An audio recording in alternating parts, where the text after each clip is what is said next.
আমার একটা কঠিন মৃত্যু দেখছে, মৃত্যুটা সবাই দেখতে পারে। আমার মৃত্যুতে আমাদের মধ্যে যারা প্রবাসীর বউ আছে তারা যেন এই বিষয়টা দেখে ভয় পেয়ে এখান থেকে সরে আসে। ভয়ঙ্কর গল্প। বড় চাইতেছি আমি আমার একটা, আমি যখন ক্লাস 4-এ পড়ি তখন আমার বিয়ে হয়। মানে বিয়েটা হলো কিভাবে? সে আমার নাক মুখ চাইপা ধইরা সে বলতেছে, কেন বুঝো না, তোমার জন্য আসছে। এই কথা বলতেছে। আমি আমার জন্য আসছে মানে আমি এখনই চিলাম দিব। কয় কি চিলাম দাও, তোমার ইচ্ছে দিলে দাও, তোমার জামাই তোমার ছেড়ে দিব, তোমার বাপে গিয়ে এগুলো শুনে ফাঁস নিব। সে মোবাইলটা রাখা ভিডিও অন করে রাখছে আর কি, আমি তো জানতাম না। আমি বলছি, কি তুই আমার ভিডিও করছিস কেন? তুই কি ভাইরাল হইতে চাস? তুই কি ভাইরাল হইতে চাস? তখন তো আমি বলি এত টাকা দাও আমার পক্ষে সম্ভব না। 5 লাখ টাকার উপরে কিন্তু আমার টাকা দেওয়া হয় ওকে বিভিন্ন টাইমে। সে 3বারের মাথায় টাকা নেওয়ার পরেও সে আমাকে ব্ল্যাকমেল করা শুরু করছে। তাই আমি একটা পর্যায়ে বলছি, তুই প্রথম ভিডিওটা আমার জামাইয়ের কাছে ছেড়ে দে, কারণ ওজন দেশে এসে দেখবে কোনো টাকা নাই, তখন তো আমার এমনি ছেড়ে দিব। মানে জামাইয়ের পাঠানো টাকাগুলো আপনি ওকে দিয়ে দিতেন? হ্যাঁ, কাজী অফিসে টাইনা নিয়ে যায় আমাকে, যায় আমাকে চল বিয়ে করি তাইলে। ওই যে কাজী অফিস, আমি বলার সাথে সাথে সে আমাকে কাজী অফিসে টাইনা নিয়ে গেছে। মানে তার ঠিকানা জানতে গিয়ে আমি তার প্রতি উইক হয়ে পড়ি।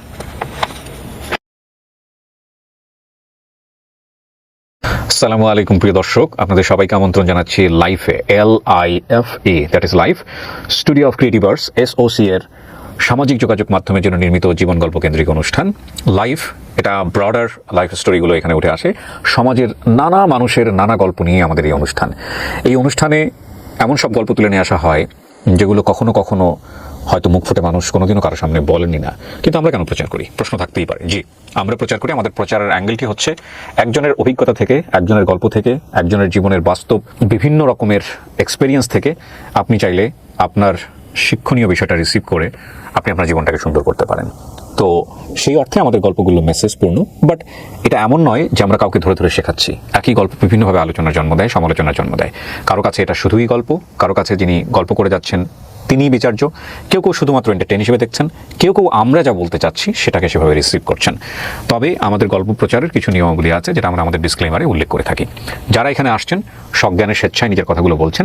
আমরা গল্প প্রচারের ক্ষেত্রে যে নির্দিষ্ট নিয়ম মেনে চলি, যদি কারো বা কোনো ব্যক্তির নামে বা কোনো প্রতিষ্ঠানের নামে কোনো ঋণাত্মক বা না বোধক কোনো কমপ্লেইন এখানে চলে আসে, সেই ক্ষেত্রে আমরা চেষ্টা করি গল্পটিকে এমনভাবে প্রচার করবার জন্য যাতে করে সেই ব্যক্তি বা প্রতিষ্ঠানের ইমেজ ক্ষুণ্ণ না হয়। তারপরেও যদি সেটা হয়ে যায়, সেই বিষয়টি অত্যন্ত অনিচ্ছাকৃত এবং তার পক্ষ থেকে যদি কোনো কমপ্লেইন থাকে তাহলে আমরা পরবর্তীতে সেটা কারেকশন করবার চেষ্টা করি। তো এই ফেয়ার ডিলে আমাদের লাইফ স্টোরিটা শুরু হচ্ছে আজকে। এবং যদি আপনি মনে করেন আপনার গল্পটি অনেক মানুষের জীবনকে পরিবর্তন করে দিতে পারে, আপনার জীবন থেকে শেখা, আপনার জীবনের অভিজ্ঞতা থেকে নেওয়া অনেক অনেক অভিজ্ঞতা সেটা মানুষের কল্যাণে কাজে লাগতে পারে, তাহলে আপনি আমাদের এখানে আসতে পারেন, আমাদেরকে ফোন করতে পারেন। আমাদের ফোন নাম্বার হচ্ছে 09639887777। এছাড়া আপনারা চাইলে মেইলও করতে পারেন। আমাদের মেইল অ্যাড্রেসটি হচ্ছে sharemystory24@gmail.com। আপনার নাম কি?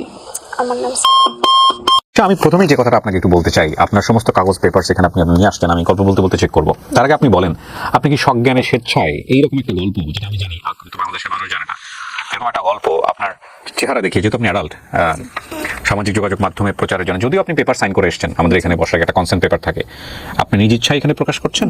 এবং এই গল্প প্রচারের পরে আপনার ব্যক্তি জীবন, আপনার সামাজিক জীবনে যদি কোনো বিরূপ প্রতিক্রিয়া সৃষ্টি হয়, কোনো নেগেটিভ বিষয় সৃষ্টি হয়, সেটার দায় কিন্তু আপনার। এবং আপনি এখানে এসেছেন মূলত আপনার মতো ভুলটা যাতে কেউ সমাজে না করে, এটা আপনি মেনেই করছেন, রাইট? ওকে, বয়স কত আপনার? আমার বয়স হচ্ছে আইডি কার্ডে 28 দেওয়া আছে, কিন্তু এটা আমার হয়তো রিয়েল বয়স না। কিন্তু আপনি প্রাপ্তবয়স্ক ব্যাপারে কোনো সন্দেহ নেই। আপনার জন্ম জেলা? আমার জন্ম শুরু করেন আপনি একেবারে যেখান থেকে বলতে চান। আমি যখন ক্লাস 4-এ পড়ি তখন আমার বিয়ে হয়।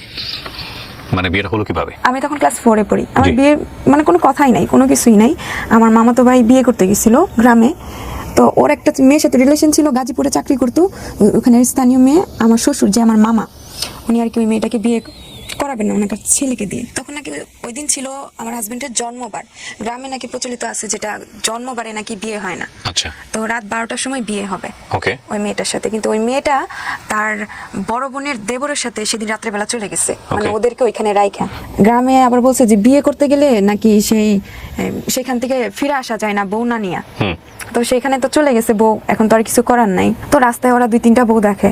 আমার আম্মারে ফোন, রাস্তায় 2-3টা বউ দেখে মানে কি সবাই কি বউ সেজে বসেছিল? না না না, বউ সেজে বসেছিল মানে কাকে বিয়ে করানো যায়? কাকে বিয়ে করানো যায় মানে কিছু মানুষের সাথে যোগাযোগ করছে, বলছে যে আছে কয়টা মেয়ে আছে, দেখছে ওরা পছন্দ হয় নাই। আচ্ছা। আমার হাজবেন্ড আবার বলছে কালো বিয়ে করবে না, এটা সেটা, কারণ যেহেতু তার আপনার তখন হাজবেন্ড হয়নি, উনি মামাতো ভাই। হ্যাঁ মামাতো ভাই। আচ্ছা, তো তুমি কালো বলছো বিয়ে বিয়ে করবে না। হ্যাঁ, হ্যাঁ। আপনার তখন ক্লাস 5, ওনার বয়স কত? ওনার প্রাপ্ত বয়স 21-22 বছর ছিল তখন। আচ্ছা ওনার বিয়ের বয়স পুরোপুরি ছিল। আচ্ছা, আর আপনার তখন 8 থেকে 9 বছর বয়স। হ্যাঁ। ক্লাস 4 মানে আমি ধরে নিচ্ছি 9 থেকে 10 বছর বয়স। হ্যাঁ জি। এরকম। তো ওরা রাস্তায় 2-3টা মেয়ে দেখে, মানে ওদের পরিচিত যারা আছে তাদেরকে বলছে যে এই অবস্থা হয়েছে, কোনো মেয়েটাই আছে নাকি, বউ নিয়ে তো এখন ছেলেকে বাড়িতে নিয়ে যাওয়া যাবে না। তো রাস্তায় ওরা কয়েক জায়গায় দেখছে, দেখার পর পছন্দ হয় নাই। তখন আমার শ্বশুরে ভাবলো যে আমাকে নিয়ে আসবে। তা আমার আম্মাকে বললো, আমার আম্মা রাজি হয় নাই। আমার আম্মা বলছে কি আমার মেয়ে তো অনেক ছোট, কয়ে অসুবিধা নাই, ছেলেকে বিয়ে হোক, বউ নিয়ে বাড়িতে আসুক, পরে মেয়ে যখন লেখাপড়া করবে এসএসসি কমপ্লিট করার পরে উঠাই নিয়ে আসবো। এরকম কিছু বইলা ঢাকায় চলে আসছে। তখন আমি ঢাকায় থাকি। ঢাকায় চলে আসছে, আসার পর আমি তখন স্কুল থেকে আসছি, আমার পরীক্ষা ছিল, পরীক্ষা দিয়ে স্কুল থেকে আসছি, আমি গোসল করতে যাব। তো আমাদের বাসায় পানি নাই, তো উপরে যে একটা আন্টি ছিল, তো ওর বাসায় গেছি পানি আছে কিনা গোসল। আপনারা তখন ঢাকায় থাকতেন? হ্যাঁ হ্যাঁ ঢাকায় থাকতাম। কি করতো আপনার বাবা? রাজমিস্ত্রির কাজ করতো। কয় ভাই বোন ছিলেন আপনারা? আমার 2 ভাই, আমি। আপনি একমাত্র বোন? হ্যাঁ। আচ্ছা, সংসারের অবস্থা ভালো ছিল? না না না, আমার আব্বা আম্মা প্রচুর গরিব ছিল। জি, পানি আনার কিছু একটা বলতেছিলেন। তো পানি নাই বলে আমি ওই উপরে গেছি আন্টির বাসায় গোসল করার জন্য। জি। তো আমার আম্মুর সাথে যোগাযোগ করে ওরা আমাদের এখানে চলে আসছে, যে এরকম করে কন্ট্রাক্ট করছে, যখন আমি এসএসসি কমপ্লিট করবো তখন আমার উঠাই নিবে, যেহেতু আমি এখন ছোট, আর ওরা বউ ছাড়া বাড়িতে উঠতে পারবে না। এরকম আমার শ্বশুরবাড়ির আর্থিক অবস্থা ভালো ছিল। তখন আমি গোসল করতে গেছি, এমন সময় আমার ননদ, মানে আমার তো বয়সে বড় হবে, আমি আমার ননদ দেবর যারা আছে সবার বয়সে ছোট, তো ওরা এসে উপরে গেছে, শুনছে বাসায় নাই, উপরে গেছে গোসল করতে, আমাকে বাথরুমে নক করতেছে, বলতেছে আমার কিন্তু একটা ডাকনাম আছে, ডাকনাম বলে ডাকতেছে, দরজা খোল, তোর বাপ ভাইয়ের বিয়া খাইতে গেলে। ভাই মানে আমার হাজবেন্ডের নাম, হ্যাঁ, যেহেতু ভাই হয়, মামাতো ভাই। ভাই কি বলেছে? ভাইয়ের বিয়া হইতাছে, সেখানে তোরে নিতে আসছি, বিয়া খাইতে যাবো আমরা সবাই। তখনও জানে না যে আপনি জানেন না যে আপনাকে বিয়ে করতেছে? হ্যাঁ হ্যাঁ জানি। ওকে। তো আমি তাড়াতাড়ি করে গোসল করে বেরোচ্ছি, যেহেতু তো আর গ্রামের বিয়ে কোনো সময় খাই নাই, আর গ্রামে যখন যাই তখন বছরে 3 দিন বা 4 দিন থাকা হইতো ঈদের গ্রামে সময়। গিয়ে, ঈদের সময়, এছাড়া আর যাওয়া হইতো না। তো আমারও খুব ভালো লাগতেছিল যে গ্রামে যাবো বিয়ে খাওয়ার জন্য। তো তাড়াতাড়ি করে গোসল করে বেরোয় যখন আমাদের বাসায় যাবো, আমাদের রুমে আমাকে ঢুকতে দিতেছে না। তো আমার অন্য রুমে নিয়ে গেছে, নিয়ে যাওয়ার পর ওরা কি করছে, এই যে ব্রিফকেস নিয়ে আসছে, ওই বউর জন্য যে জিনিসগুলো নিয়ে আসছে, এগুলো তোরা ফেরত নিয়ে আসছে, ওগুলো আমাকে দিতেছে সাজানোর জন্য। তো আমার ননদ আমাকে বলতেছে তুই তো আজকে থেকে আমাদের ভাবি হবি, এটা সেটা, মানে এক একজন কথা বলতেছে। আর যেহেতু ওটা বস্তি বাড়ির মতো ছিল, তখন সব লোকজন আর কি আমাকে দেখতেছে, ওকে দেখতে আসছে, বাড়ি ভরে গেছে মানুষে। তো এত মানুষ দেখে আমিও ভয় পেয়ে গেছি। তখন আমি কান্না করতেছিলাম অনেক জোরে জোরে। আমার পাশে মানে যাকেই দেখতেছি, যে এসে বলে যে তোর তো বিয়ে হয়ে যাবে, তোরে তো নিয়ে যাবে, তখন আমি অনেক কান্না করতেছি। বিয়ে জিনিসটা বুঝতেন আপনি ওই সময়টাতে? না না না, আমাকে নিয়ে যাবে বলছে। এই নিয়ে যাওয়ার শুনে আপনি ভয় পেয়ে গেছেন। হ্যাঁ। এমনিতে ভাইয়ের সঙ্গে আপনার ওই সময়ের সাথে সম্পর্ক কেমন ছিল? ভাই বিয়ের আগে ভাই আসতো, আমার বাসায় আসতো? না, না। কোনোদিন দেখেন নাই? না, আরো ছোটবেলায় না কেউ আমাদের এখানে থেকে গেছে, আমার মনে নাই, আমার হাজবেন্ডে বলছে ওর মনে আছে। আচ্ছা, তো তারপর সাজাচ্ছে আপনাকে? এই কথা বলার পর আমি যখন কান্না করতেছি, কেউ আমার পাশে আর কি আসে না। একজন এসে আমাকে বলতেছে তোকে তো আর বিয়ে দেবো না, তোকে কোথাও যাইতে দেবো না, তোর বিয়েও দেবো না, তুই আমার কাছে আয়। তখন এই মুহূর্তে যে আমাকে বলছে যে আমাকে কোথাও যাইতে দিবে না, আমি তার কথাই শুনতেছি। মানে আমাদের বাসার ম্যানেজার যে থাকে, ম্যানেজারের বউ, উনি এসে বলতেছে, সবাইকে রুম থেকে বের করে দিছে, দিয়ে আমাকে ম্যানেজারের রুমে নিয়ে গেছে। এখন ওরা ভাবতেছিল যেটা এখানে থাকলে, যেহেতু আমি কান্নাকাটি করছি, এলাকার মানুষ সব জড়ো হয়ে গেছে, পুলিশ শুনলে অসুবিধা হবে, তখন তোরা আমাকে প্ল্যানিং করে ঘুমের ট্যাবলেট খাওয়াইছে। মানে এখানে তো বিয়ে হবে না, কোনো মতে আমাকে বাড়িতে নিয়ে যাবে, মানে আমার শ্বশুর বাড়িতে। ওকে। তখন বলতেছে, আমি তো অনেক চিল্লাচিল্লি করছি, মাথা ব্যথা করতেছে। তখন বলতেছে কি তোর তো মাথা ব্যথা করতেছে, নে এই ওষুধটা খায়া নে, তোর মামা নিয়ে আসছে, আমি নানি ডাকতাম আর কি, তোর মামা নিয়ে আসছে, এই ওষুধটা খাই না, মাথা ব্যথা ভালো হয়ে যাবো। এই ওর পাশে কেউ আসবে না, ওর কোনো বিয়ে দেবো না, ওরে যাইতেও দেবো না। আপনার মা বাবা কি করতেছিল? একটা মাত্র মেয়ে? তখন আমার মা রাজি ছিল, আমার বাবা রাজি ছিল না। আমার বাবা এখনো কাজে ছিল, অনেক রাত্রে আসছে, আমাকে সন্ধ্যার পর উঠাই দিছে। আচ্ছা, তো আপনার ওষুধ খাওয়াইছে? খাওয়ানোর পর আর কিছু মনে নাই। আমি সোজা আমার ঘুম ভাঙছে আমার শ্বশুর বাড়িতে। ঘুম ভাঙার পর আপনি কি দেখছেন? ঘুম ভাঙার পর আমি দেখছি আমাকে একটা রুমে শুয়ে আছে, ওখানে আমার আম্মা আছে, আমার 2 ভাই আছে, আমার আব্বা আসে নাই। আমার আব্বা কাজে থেকে আসতে 11টা বেজে গেছিল। তো পরের দিন আমার আব্বা আসছে। আচ্ছা, তো আমাকে পরের দিন কোথায় আসছে? আপনার এখানে আসছে? আমার শ্বশুর বাড়িতে আসছে। কিসের শ্বশুর বাড়ি? আপনি ঘুমের মধ্যে শ্বশুর বাড়ি তখন কি আপনার বিয়ে হয়েছে? না না না, এখন আর কি বলতেছি, ওটা আমার শ্বশুর বাড়ি ছিল। আচ্ছা, ওকে, ফাইন। আমার মামার বাড়ি, মামাতো ভাইয়ের বাড়িতে আসছে। হ্যাঁ, বাড়িতে আসছে। তো আমার মামাতো বাড়ি আসে নাই তখনও। তো আমি ঘুম থেকে, তখন আমার ঘুম মনে হয় ভাঙে নাই। আমার শ্বশুরে পেয়ার আইনা দিতেছে, আমি খাইতাছি, মানে ঘুরতেছি। আমি যদি বাইরে বেরোতে চাই তো আমার বাইরে বেরোতে যায় না, ঘরে বসে খাও। আমার হাতে আবার কি পরাইতেছে, এটা পরানো সুন্দর লাগবে, মানে কি একটা জরির মতো থাকে না বিয়ের মধ্যে পরায়, এই জিনিসটা আমার হাতে পরাই দিতেছে। আমি আবার পরি না, এটা কি পরবো, কেমন লাগতেছে, ওটা ব্যাচের মতো পর, ভাল লাগবে, সুন্দর দেখা যায়, এরকম কিছু। তারপর আমি হাতে পড়ছি, আমার শ্বশুরে পেয়ার আইনা দিতেছে, পেয়ার মানে যে কিছু আমার খাইতে দেয়, আমার দরজা আটকায় রাখে, আমার সাথে কেউ মানে বাইরে বের হইতে দেয় না। আপন মামা? হ্যাঁ, আমার আপন মামা। তখন আমার আব্বা এসে আমার সাথে দেখা করে না, পরবর্তীতে আমি জানতে পাই আমার আব্বা এসে নাকি অনেক রাগারাগি করে, আমার আম্মার উপরে অনেক রাগারাগি করে যে আমার আম্মারে ছাড়িয়ে দিব, আর আমার শ্বশুরবাড়ির লোকজন মানে আমার মামার নামে মামলা করব, এটা করবো, আমার মেয়েকে উঠায় নিয়ে আসছে, এটা। আমার আব্বা কিন্তু অনেক সরল সোজা। তো আমার খালা আছে, আমার মামা আছে, মানে আমার ছোট মামা আরেকজন আছে, উনি আমার আব্বারে সবাইরে বাজার থেকে অর্ধেক রাস্তা থেকে ধইরা নিয়ে আসে, সবাই জোরাজুরি করে, সবাই আমার আব্বারে বোঝায়। তো কেউ তো ছিল না, আমার আব্বা যেহেতু সরল সোজা, তো আমার মানে এরকমই সরল যে ছোট একজন মানুষ ধমক দিল আমার আব্বা চুপ হয়ে যায়। তো আমার আব্বারে যখন নিয়ে আসে তখন আমার আব্বাও এক পর্যায়ে রাজি হয়। রাজি হওয়ার পরে কিভাবে আমার গোসল হয়েছে, কিভাবে আমার বিয়ে হয়েছে, আমার এত কিছু মনে নেই। তারপর ওর সাথে আমার বিয়ে হয়। বিয়ে হয় বলতে মানে আমার মামাতো ভাইয়ের সাথে আমার বিয়ে হয়, কিন্তু কিভাবে বিয়ে হয় আমি নিজেও জানি না, আমার মনে নেই। কবুল বলছেন নাকি, এটা মনে আছে? এত কিছু মনে আছে, শুধু ওটুকু মনে নাই? ওটুকু না, মানে আমি তো অনেকটা ঘুমের মধ্যে ছিলাম, আমার কিছু জিনিস আর কি মনে আছে, আর কিছু জিনিস আমার মনে নেই। মানে কাজী আসছে, পরে কবুল বলছি কিনা বলছি জানি না, পরে আম্মার সাথে কান্নাকাটি করছে, আম্মা অনেক কাঁদতাছে আমাকে জড়ায় ধরে, পরে আমিও কি করতে আপনার মামাতো ভাই ওই সময়টাতে? আমার মামাতো ভাই সময় গাজীপুর চাকরি করতো। হ্যাঁ, তারপরে উনি বিয়ের উদ্দেশ্যে উনি বাড়ি চলে গেছে, ওনাদের ফলের দোকান ছিল, ফুলের দোকানদারি করতেছে। এরপর আমি ওইখানেই থাকতেছি, চলতেছি, ও বাড়িতে আসে, ওর মতো আমি ওর মতো, মানে আমি ভাই করেই বলি। কান্নাকাটি করার পর আমার আম্মা আমার সাথে থেকে যায়, আমার আব্বা আমার সাথে থেকে যায়, ওদেরকে না দেখলেই আমি কান্না করি। আচ্ছা। তো ওদের সাথে আমি থাকি, ওরা কিছুদিন থাকার পর মানে ওদের তো এখন চাইতে হবে, আমার শ্বশুরে নাকি আমাকে দিবে না, আগে তো বলছে যে আমাকে দিয়ে দিবে, তারপর যখন আমি এসএসসি কমপ্লিট করি তখন আমাকে উঠে নিয়ে আসবে। এখন যেতে দিবে না, আমার আম্মার সাথে নাকি কন্ট্রাক্ট হয়েছে যে আমরাই পড়াশোনা করাবো। তো ওরা পরে আমার আম্মা বলতেছে ঠিক আছে, যেহেতু আমার আম্মাদের মনে হয় আর্থিক সমস্যার দিকে, তো ওর নিজের ভাই যেহেতু মনে হয় ওইটা বুঝে, আমি জানি না কি বুঝে আমার আম্মা আমাকে রেখে দিছে। আমার আম্মা যখন চলে যাবে তখন আমি আমার আম্মার ওড়না রেখে দিছি, জুতা রেখে দিছি। আমার আম্মা বলছে কি যে আমি কি জুতা ফেলে তোরে থুয়ে চলে যাবো?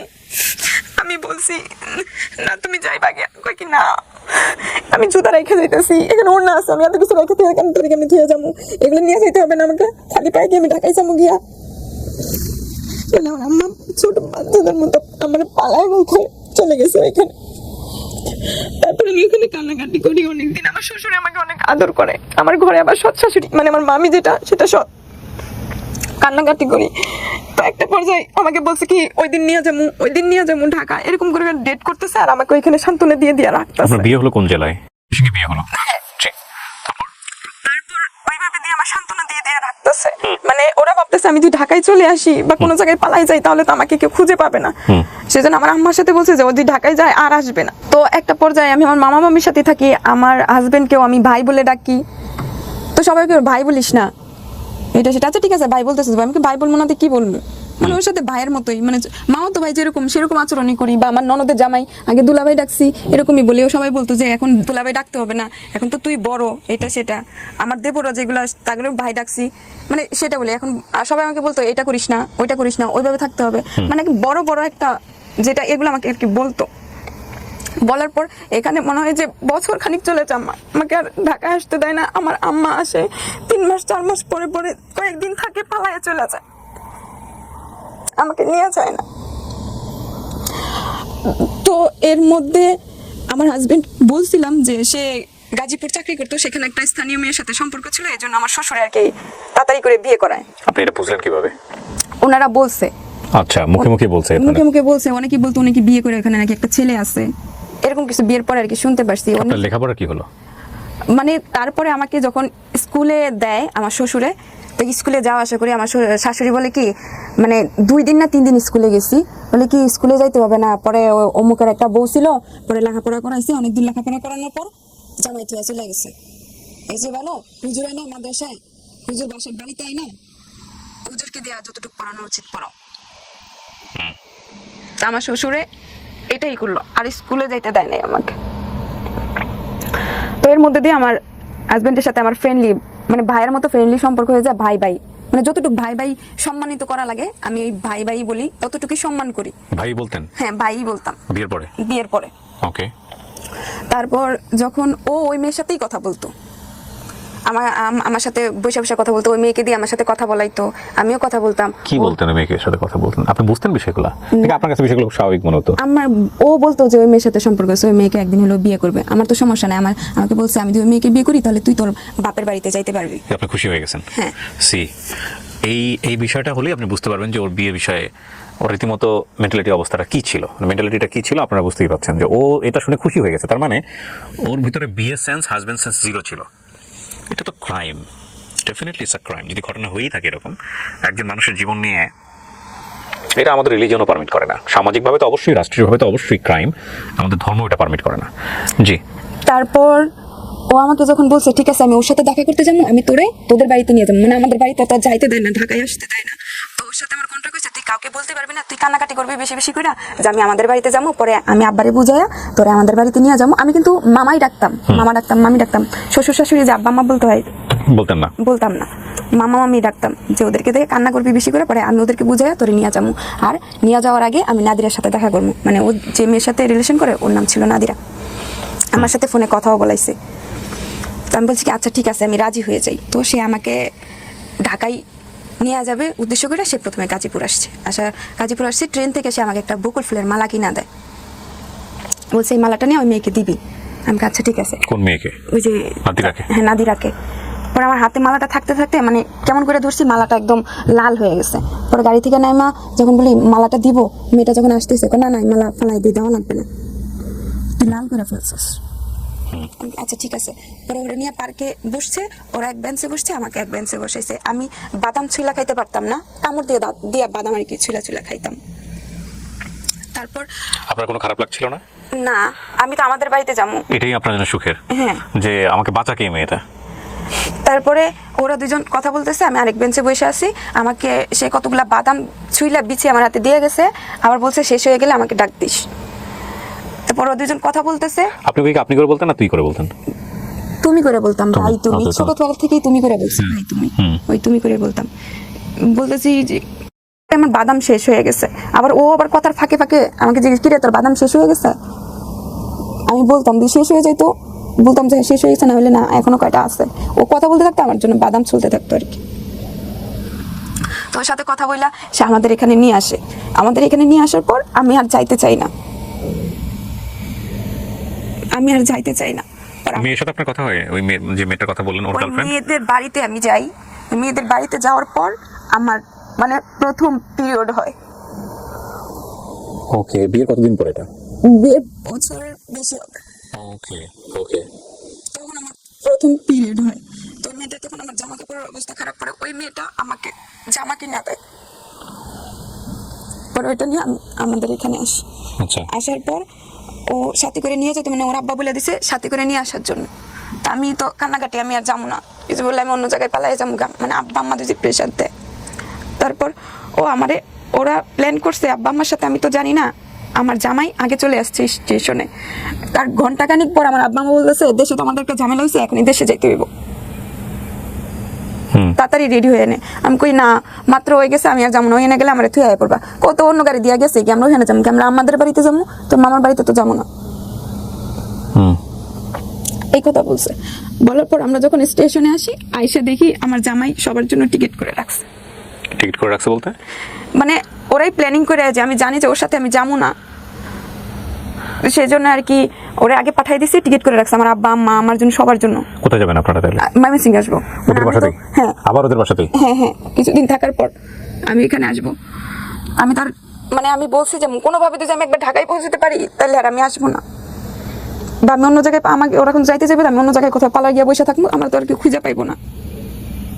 তো আমার আম্মা মনে মনে ব্যাপারটা বুঝতে পারছে, বুঝে সে বলতেছে কি তুমি চলে যাও, এরকম কিছু আর কি হয়েছে, আমি তো জানি না, যে তুমি চলে গিয়ে ওখানে টিকিট করে রাখো। মানে যাওয়ার পর তো আমি বুঝতে পারছি যে টিকিট সবার জন্যই করে রাখছে। আপনার আব্বা আম্মা বেঁচে আছেন? হ্যাঁ আছেন। তারপর আমি স্টেশনে যাই, দেখি ওর টিকিট নিয়ে সামনে আইছে। পরে আমি ওইখানে কান্নাকাটি শুরু করে দিয়েছি অনেক জোরে, আমি যাবো না, কয়েক ও গাড়ি ফেল করছে, গাড়ি পাই নাই, এখন আমাদের সাথেই যাবে। আমি দেখি না, আমি ওর সাথে যাবো না, এই কথাগুলো বলছি। এদিকে ও তো অন্য গাড়িতে যাবে। পরে আচ্ছা ঠিক আছে অন্য গাড়িতে যাবে, আমরা ওই গাড়িতে, কিন্তু ট্রেন যখন আসছে তখন আমরা একসাথেই সবাই উঠছি। আমি পরে ওইখানেও কান্নাকাটি করতেছি, তাহলে ওই কেমনে আইছে, ওই কি ওর সিট এখানেই পড়ছে। এই জন্য পরে কোনো মতো করে ওইখান থেকে আমাকে ওদের বাড়িতে নিয়ে আসে, আমাকে আর আমাদের রিক্সা করে নিয়ে ডিরেক্টলি ওই আমার শ্বশুর বাড়িতে নিয়ে যায়, মানে আমার মামার বাড়িতে আমাকে নিয়ে যায় আমার আব্বা আম্মা। আমি কে এদিক দেখে লেগে যাইতেছো এইটা সেটা, ও কিছু হইব না তোর সাথে করে নিয়ে যাবো। মানে আমি সেখান থেকে মানে শুরু থেকে কান্না করে করে এই পথ শ্বশুর বাড়িতে গেছি। ওখানে আমার কয়েকদিন আব্বা আম্মা কয়েকদিন ছিল, থাকার পর ওইখানে আবার আমাকে পালাই রেখে চলে গেছে। তখন সবাইও জানতে পারছে যে ওই মেয়েটার সাথে সে কথা বলে এখনো যোগাযোগ করতেছে, আর ওর সাথে আমারও কোনো সম্পর্ক নাই তেমন, স্বামী স্ত্রীর সম্পর্ক। তখন তারা কি করছে, যেহেতু শুনছে আমার পিরিয়ড হয়েছে, তখন তারা কি করছে কবিরাজ এটা সেটার কাছে যাইতাছে যে জি ও অন্য মেয়ের দিকে মন, আর আমার তো এদিকে ওকে চিনিই না, ওরে ওরা নাকি কিসের কবিরাজি করবে, এটা করবে সেটা করবে, আমি জানি না, এটা পরবর্তীতে শুনতে পারছি আর কি। আমার শ্বশুর আর আমার আম্মা। কিসের কবিরাজি? মানে আপনার দিকে যাতে আকর্ষণ থাকে, আপনার দিকে যেন স্বামী আপনার দিকে যেন কনসেন্ট্রেশন দেয়। হ্যাঁ, আর আমিও জানি ওর উপর ইয়ে হয়, তাও আমার তো মাথা ব্যথা করতো শুরু থেকে। তো আমার শ্বশুরে এটা সেটা এনে দিত, বলতো কি এটা তুমি খাইবার ওরে দিবা, তাহলে ও তোমার উপরে রাখতে হইব না, তুমি ওই তোমার মাথা ব্যথা ভালো হয়ে যাবো। এই বিষয়গুলা বইলা বইলা আমাদের দুজনকে খাওয়াইছে, কি খাওয়াই আমি নিজেও জানি না। পরে তার কিছুদিন পরে ওর সাথে আর কি আমার শারীরিক হয়, কিন্তু আসলে কি যেদিন আমাদের সম্পর্কে আমার কিন্তু অনেক কষ্ট হয়, যেটা আমি কাউকে বলতে পারবো না। অনেক কষ্ট হয়েছিল, অনেক। তারপর সেই প্রথমবার পিরিয়ড আমার বাপের বাড়িতে হয়, মানে ওই মেয়েটার এখানে আইসা বাপের বাড়ি থেকে শেষ হয়। দ্বিতীয়বার পিরিয়ডের সময় আমার বাচ্চা পেটে আসে। ওহো, মানে বাচ্চাটাও কি পরিকল্পনা করে শ্বশুর শাশুড়ি জোর করে নেওয়াইছে বা এরকম কোনো কিছু? যে বাচ্চা চলে আসলে নাকি ও অন্যদিকে আর যাবে না, এরকম কিছু আর কি ওরা ভাবছে। ওর প্রথম বাচ্চার বয়স কত? আমার প্রথম বাচ্চার বয়স প্রায় মনে হয় 10 বছর হয়ে গেছে। উনি কি পৃথিবীতে আসছে, মানে প্রথম বাচ্চাটা পৃথিবীতে আসছে? হ্যাঁ। তো আমার বাচ্চাটা যখন পেটে আসে আমি কিন্তু জানি না, আমি সকালে যে গোসল করি আমাকে মানে আমার সেলোয়ারে যে সেই গিটটা থাকে সেটাও আমি দিতে জানতাম না। আমি কারো কাছে নিয়ে গিয়ে দাঁড়াই থাকতাম যে আমি বাথরুমে যাবো, আমার গিটটা খুলে দাও। গোসল করে দাঁড়িয়ে থাকতাম, আমার শাড়িটাকেও পরাই দাও, ভিজা কাপড়ে এসে দাঁড়িয়ে থাকতাম। আমাদের পাশে একটা আন্টি ছিল, সে আমাকে সবসময় কাপড় পরাই দিছে, আমি কাপড় পরতে পারতাম না। মাঝে মধ্যে গিট লাগিয়ে গেলে আমি সবার কাছে গিয়ে দাঁড়ায় থাকতাম। তখন আমার বাচ্চা যখন পেটে আসে সবাই অনেক খুশি, আমি কিন্তু এত কিছু বুঝি না। যখন আমার 3 থেকে 5 মাস মনে হয় যখন হবে, তখন আমার পেটের মধ্যে প্রচুর নড়াচড়া করে। তো আমি ভয় পাই, রাত্রে একটু একটু করে কান্দি যে আমার কি হয়েছে, আমার পেটে অনেক নড়ে, আমার খুব খারাপ লাগে যখন। তখন রাত্রে আমি একটু একটু করে কান্নাকাটি করি। একদিন হঠাৎ করে অনেক জোরে অনেক খারাপ লাগতেছে, তো কান্নার সুরটা আর কি একটু জোরেই হয়েছে। জোরে বলতে কি, মানে আমার পাশে যে আমার হাজবেন্ড শুয়ে আছে, আমার মামাতো ভাই, ও আর কি শুই না লাভ দিয়ে উঠছে। ও আবার সুন্দর ছিল তো মানুষ, যখন ঘুম থেকে উঠতো চোখ লাল হয়ে যাইতো। তো আমি আবার চোখ দেখে ভয় পেয়ে গেছি। ওরা বলতেছে কি হয়েছে। পরে ওর কি শব্দতে, মানে যেমন আমি আস্তে আস্তে করে গুনগুন করে কাঁদতেছিলাম, পরে আমি জোরে কান্না শুরু করে দিছি। পরে পাশে থেকে আমার শ্বশুর শাশুড়ি ওরা আসছে, ওরাও এসা বলতেছে কি হয়েছে, মানে সবার মধ্যে দেখতেছি যে ভয়, বড় বড় চোখ করা, সবার মধ্যে ভয়, এরকম দেখতেছি। তখন আমার আরো কান্না আসতেছে, মানে এত কান্না, মানে আশেপাশে যে লোকজন আছে সবাই বলে যে ওই বাড়িতে ছোট মেয়ের বাচ্চা হবে, বিয়ে হয়েছে, ওর বাচ্চা হবে, কিছু হয়েছে নাকি, এরকম মনে করে সবাই আর কি। রাত 3টার সময় বাড়ি ভরে গেছে মানুষে, আমার বাড়ি ভরা মানুষ দেখা, ঘর ভরা মানুষ দেখা, মানে আমার লাগতেছিল আমি তখনই মরে যাবো। আমার অনেক খারাপ অবস্থা, মানে কি হয়েছে যদি জিজ্ঞেস করে কি হয়েছে, আমি আর কিছু বলতে পারি না। পরে পাশে যে আমার এক দাদি ছিল, উনি কি করছে, সবাই ঘর থেকে বের করে দিছে। পরে পরে দরজা আটকে আমারে বলতেছে, দাদু তুই আমার কাছে কত কি হয়েছে। পরে সবাই না দেখা পরে দাদুর কাছে আমি বলতেছি যে দাদু আমার পেটের মধ্যে এমন জোরে জোরে কি নড়তেছে। দাদুর কাছে, মানে আমার যে দাদির কাছে গল্প শুনতাম যে পেটের মধ্যে নাকি সাপের বাচ্চা হইতো, তো ওইটা ভাইবা আর কি আমি ভয় পাইতেছিলাম যে আমার পেটের মধ্যে মনে হয় সাপের বাচ্চা হয়েছে, এই জন্য এত জোরে জোরে নড়তেছে। আমার দাদু কি করছে, গালের 2 পাশে গালের মধ্যে টান দিয়া ধরে কইতাছে কি এটা তো এরকম করবো, এটা তো তোর বাচ্চাই নড়তেছে পেটের মধ্যে, অন্য কিছু না। আমি এই জন্য বলি যে life is more than drama, জীবন নাটকের জন্য। আপনার মনে হচ্ছে না আপনি একটা সিনেমা দেখতেছেন? তারপরে এরকম কিছু হওয়ার পরে উনি সবাই চলে গেছে, তোর কিছুই হয় নাই। পরে একটা পর্যায়ে যখন আমার পেটের মধ্যে নড়তো বা দেখা যাইতো, তো একটা সময় বাড়তেছে, বাচ্চাও বড় হইতাছে, দেখা যাইতো, তখন আমি বলতে আমি দাদু দাদু দেখো, এই যে আমার পেটের মধ্যে নড়তাছে বাচ্চা, মানে পেট খালি করে দেখাইতাম। আপনি বুঝতেন না বিষয়, আমার কাছে ফান মনে হতো বিষয়টাকে, এটা একটা মজার বিষয়। সো তো এরকম কইরা সে কি করছে, মানে তারপরে ও বাড়িতে আসে না কিছুদিন ধরে, ওই মেয়ের নাকি বিয়ের পাত্র দেখতে আসছে, তো আবার মামাতো ভাই বাড়িতে আসে না কিছুদিন ধরে। পরে তারপরে মানুষে বলতেছে কি ওরা দুইজন এক জায়গায় কোনো জায়গায় ঘুরতে দেন, মানে এরপরে তো আমাকে বন্দি করে রাখছিল, কোনো জায়গায় যাইতে দেয় নাই। তা আমার আবার নানার বাড়ি, মানে আমার শ্বশুর বাড়ি নদীর এপারে, আর এপারে হচ্ছে আমার নানার বাড়ি, মানে তারাও এই পারেই ছিল, পরে ওই পারে চলে গেছে ব্যবসার ইয়ার জন্য। তা আমার ওর তো আবার দাদার বাড়ি হয়, আমার নানার বাড়ি হয়, তো ওরে আর আমার এখানে পাঠাইছে, মানে চর দিয়া যাইতে হয়। আমার এক কাপড় পরায় দিছে ওই আন্টি, মানে সবসময় যে আন্টি পরায় দিত ওই পরায় দিছে। পরায় দেওয়ার পর আমি যখন চরে দিয়া যাইতেছি, চরের যত মানে গাছপালা যা আছে যত কিছু আমার শাড়ির মধ্যে দিয়ে সব পেঁচা ধরছে, মানে পরে যাইতে পারতেছি না। মানে শাড়ি পরা জানতেন না না, তারপর আমি ওখানে শাড়ি খুলে ফেলি, খুলে যাওয়ার পর সেখানে বসে শাড়ির এগুলো থেকে সব সরায় দেয়। আমি বলছি আমি শাড়ি পরে যাইতে পারবো না, আর হাঁটতে পারতেছি না, কই তো আইসা পড়ছি। পরে আমি ভাবলাম কি আচ্ছা ঠিক আছে, আমি না করছি, আমি পড়তে পারি না, তারপরে আমার জোর করে, সে তো আর পড়াইতে পারে না, শাড়ি খুলে যখন এগুলো খুলছে, আমি যখন শাড়ি খুলে ফেলছি, পরে সে কোনোভাবে আমার পেঁচায় দিছে, আমি হাঁটতে পারি না। না পারলে যে আমি কি একটু মানে কাপড়টা উঠাইয়া জোরে জোরে লম্বা লম্বা পা দিয়ে হাইটা, মানে ওর থেকে একটু দূরে গেছি, দূরে যেয়ে ওইখানে শাড়ি খুলে ফেলায় এক দৌড় দিয়ে আমি আমার নানির বাড়িতে উঠছি, মানে ওর তো দাদার বাড়ি হয়। তখন সে কি করছে, সেই শাড়ি এখানে ফালাইয়া দিয়া ওই রাস্তা দিয়া যাইতাছে, আর নানার বাড়ি উঠতেছে, আমার শ্বশুরে বকতেছে বাচ্চা আমার বিয়া করাইছে, আমি কইছি আমি বিয়া করবো না, এটা সেটা, মানে আমার শ্বশুরের উপরে রাগ ঢালতেছে। তো এরকম হলে আমার নানির বাড়িতে গেছি, তার মোট ওইখানে সে একটা পর্যায়ে সে ওই মেয়েকে একদিন হলো বিয়ে করবে, বাট সে আমার উপরে দায়িত্ব পালন করে যাবে, যেহেতু আমার বাচ্চা হবে। তখন আমার যখন বাচ্চা পেটে 7 মাস, তখন আমাকে ঢাকায় দেয় আমার মার কাছে, আর দেয় নাই। তখন আমাকে ঢাকায় দেয় আমার মার কাছে, আমি তো অনেক খুশি আমার মার কাছে যাবো। তো আমার মা নিয়ে আমার বিভিন্ন জায়গায় ডাক্তার দেখায়, ডাক্তার বলে যে ওনার বাচ্চার অবস্থা এতটা ভালো না, যেহেতু আমার বাচ্চা অনেক ছোট, হাফ কেজি হয়েছিল, আমার বাচ্চার অবস্থা ভালো 500 গ্রাম, হাফ কেজি মানে 500 গ্রাম, আমার বাচ্চার অবস্থা ভালো না, এটা সেটা এরকম বলতেছিল। একটা সুস্থ বাচ্চার ওজন জানেন আপনারা? এই হাফ কেজি যে বললো, একটু গুগল করে নিয়েন, যেহেতু আমার 2টা বেবি আছে, সো কিছুটা হলো জানি। আমি যতদূর জানি যে এটা 2.5 থেকে 3 কেজি প্লাস, হ্যাঁ, সেখানে একটা বাচ্চার ওজন 500 গ্রাম। তো এরকম, আমি যদি ভুল বলে থাকি আমি সরি বলছি, বাট আমার এটা একদম মানে গুগল করে নলেজ না, আপনারা চাইলে করে দেখতে পারেন, বাট এটা খুবই আন্ডারওয়েট বেবি, ব্যাপারে কোনো সন্দেহ নেই, এবং এটার প্রেক্ষাপটটা আপনারা দেখলেন। হ্যাঁ, তারপর আমার আম্মা আমাকে ডাক্তার দেখায়, কোনো করে অনেক কিছু ওষুধ খাওয়ায়, অনেক ফল টল খাওয়ায়, এরকম কিছু। একটা সময় যখন এর মধ্যে আমার শ্বশুরবাড়ি থেকে আসার পর 15 দিন পর আমার একটা অসুস্থ হয়, যেটাকে এই দাস্ত বমি বলে, বমি পাতলা পায়খানা দুইটা একসাথে। তো হঠাৎ করে আমার বমি পাতলা পায়খানা একসাথে। আপনি আমাকে একটু বলেন তো, আপনার ক্লাস 4 থাকতে বিয়ে হলো, বিয়ের কয় বছর পর আপনার বাচ্চা হয়েছে? বিয়ের মনে হয় 1.5 বছর পরে, এরকম 1.5-2 বছর। তাহলে ওর বয়স কত? 11 থেকে 12 বছর। সেকেন্ড পিরিয়ডের সময় আপনি কনসিভ করেন। হ্যাঁ। তো এখন আপনি বুঝতে পারেন যে ওর বেবি হেলথ বা ফিজিক্যাল হেলথের জায়গা থেকে কি অবস্থা। জি, তারপর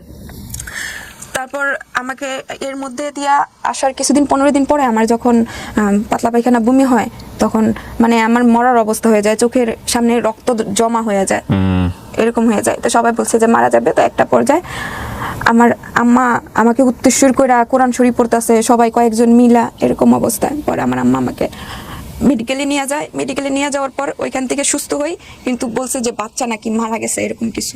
বাচ্চা মারা যায়নি বলতে কি বাচ্চা মারা যাবে, আমাকে ডেট দিছে কয়েকদিন পরে এসে অপারেশন করার জন্য, আমার আম্মাকে অপারেশন করে বাচ্চা ফালাই দেওয়ার জন্য, বাচ্চা মারা যাবে। তখনও বাচ্চা পৃথিবীতে আসেনি, 7 মাস। 7 মাস, হ্যাঁ। আচ্ছা, তখন আমার আম্মা 7 মাসের বাচ্চা নষ্ট করবে কিভাবে? বাচ্চা অনেক ছোট ছিল। হ্যাঁ, তারপর তো বাচ্চা আমার যখন এরকম অবস্থা হয়েছে, তো আমার বাচ্চাও নাকি মানে শুকনায় পড়ে গেছে, বাচ্চা মানে বাচ্চা খাবার পাচ্ছে না, সোজা কথা যেটা বলে, পেটের খাবার যেটা দরকার, মারা যাবে, বাচ্চা মারা যাবে, এরকম কিছু বলছে, যে বাচ্চা হয়তো টিকবে না, আপনারা আয়শা একটা চেক আপ করে ওনার অপারেশনটা করাই নিয়ে যান। আমি সুস্থ হওয়ার পরে হসপিটাল থেকে যখন আমাকে দিছে, তখন আমার আম্মা সেই মুহূর্তে গেছে, সেদিন ডেট হচ্ছে, মানে অপারেশন করে বাচ্চা করে দেবে। আমি যখন বাসা থেকে বের হব অপারেশনের জন্য, মানে ডাক্তারের কাছে নিয়ে যাবো, চেক আপ করে হয়তো বাচ্চা কিভাবে পেটে থেকে বের করতে হয় সেই ব্যবস্থা তারা করবে। আর পেটের মধ্যে ডাক্তারের কাছে ফোন দিয়ে আবার জানতে বলছে যে পেটের মধ্যে নড়াচড়া করে নাকি। আমি কোনো নড়াচড়া পাই না, মানে যে নড়াচড়াটা পাইলে আমি সবাই দেখাইতাম এরকম কোনো নড়াচড়া হয় না। বাসা থেকে বের হওয়ার পর কিছুক্ষণ পরে মানে রাস্তার মধ্যে আমার পেটের মধ্যে নড়াচড়া করতেছে একটু একটু। আম্মা আমার পেটের মধ্যে না একটু একটু নড়াচড়া করতেছে, চল যাই যাইয়া দেখি কি অবস্থা। পরে যাওয়ার পরে ওখানে আমার আলটা করাইছে, বলছে বাচ্চা তো এখনো মারা যায় না, ওর হার্টবিট চলতেছে, আমার মনে হয় আপনারা অপারেশন করে ফেলেন, হয়তো বাঁচবে না, এরকম কিছু বলছে। ডাক্তার বলেছে? হ্যাঁ। পরে আমার আম্মা বলছে কি এখনো যেহেতু জানটা আছে, আচ্ছা দেখি কিছুদিন পরে। এরপরে মাসে মাসে করে চেক আপ করে বাচ্চা মারা যায় না, যেহেতু মারা যায় না সেই পর্যন্ত ওখানে রেখে যায়। তারপরে যখন আমার বাচ্চা হওয়ার প্রসব ব্যথা হল, তখন অনেক রাত প্রায় 1টা বাজে বাংলাদেশ মেডিকেলে নিয়ে যাওয়া হয়। নিয়ে যাওয়ার পর হচ্ছে সেখানে নাকি ভর্তি নগদ 20,000 টাকা চাইতেছে, মানে টাকা ছাড়া আগে ভর্তি নেবে না। আমার আম্মা বলছে যে আপনারা ভর্তি নেন, আমার মেয়েটার অবস্থা তো ভালো না, পরে সকালবেলা আমি টাকা ব্যবস্থা করে আইনা দিতেছি, কিন্তু তারা টাকা ছাড়া ভর্তি নেবে না। আমাকে বাইরেই সিটে বসায় রাখছে। পরে আমার আম্মা ওইখান থেকে আমাকে নিয়ে আসে।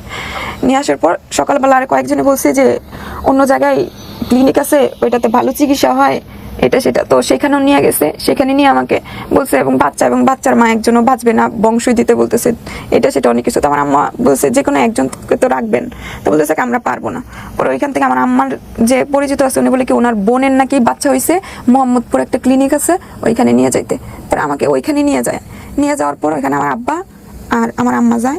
আমার তখন আমার শ্বশুরবাড়ির লোকজন আসে নাই, কেউ আসে নাই। আর নিয়ে যায়, নিয়ে যাওয়ার পর ওইখানে আমার ভর্তি রেখে আমাকে চেক আপ রুমে নিয়ে যায়। আমার আব্বা চলে আসে, বাসায় চলে আসে, বাসায় তার কেউ নাই।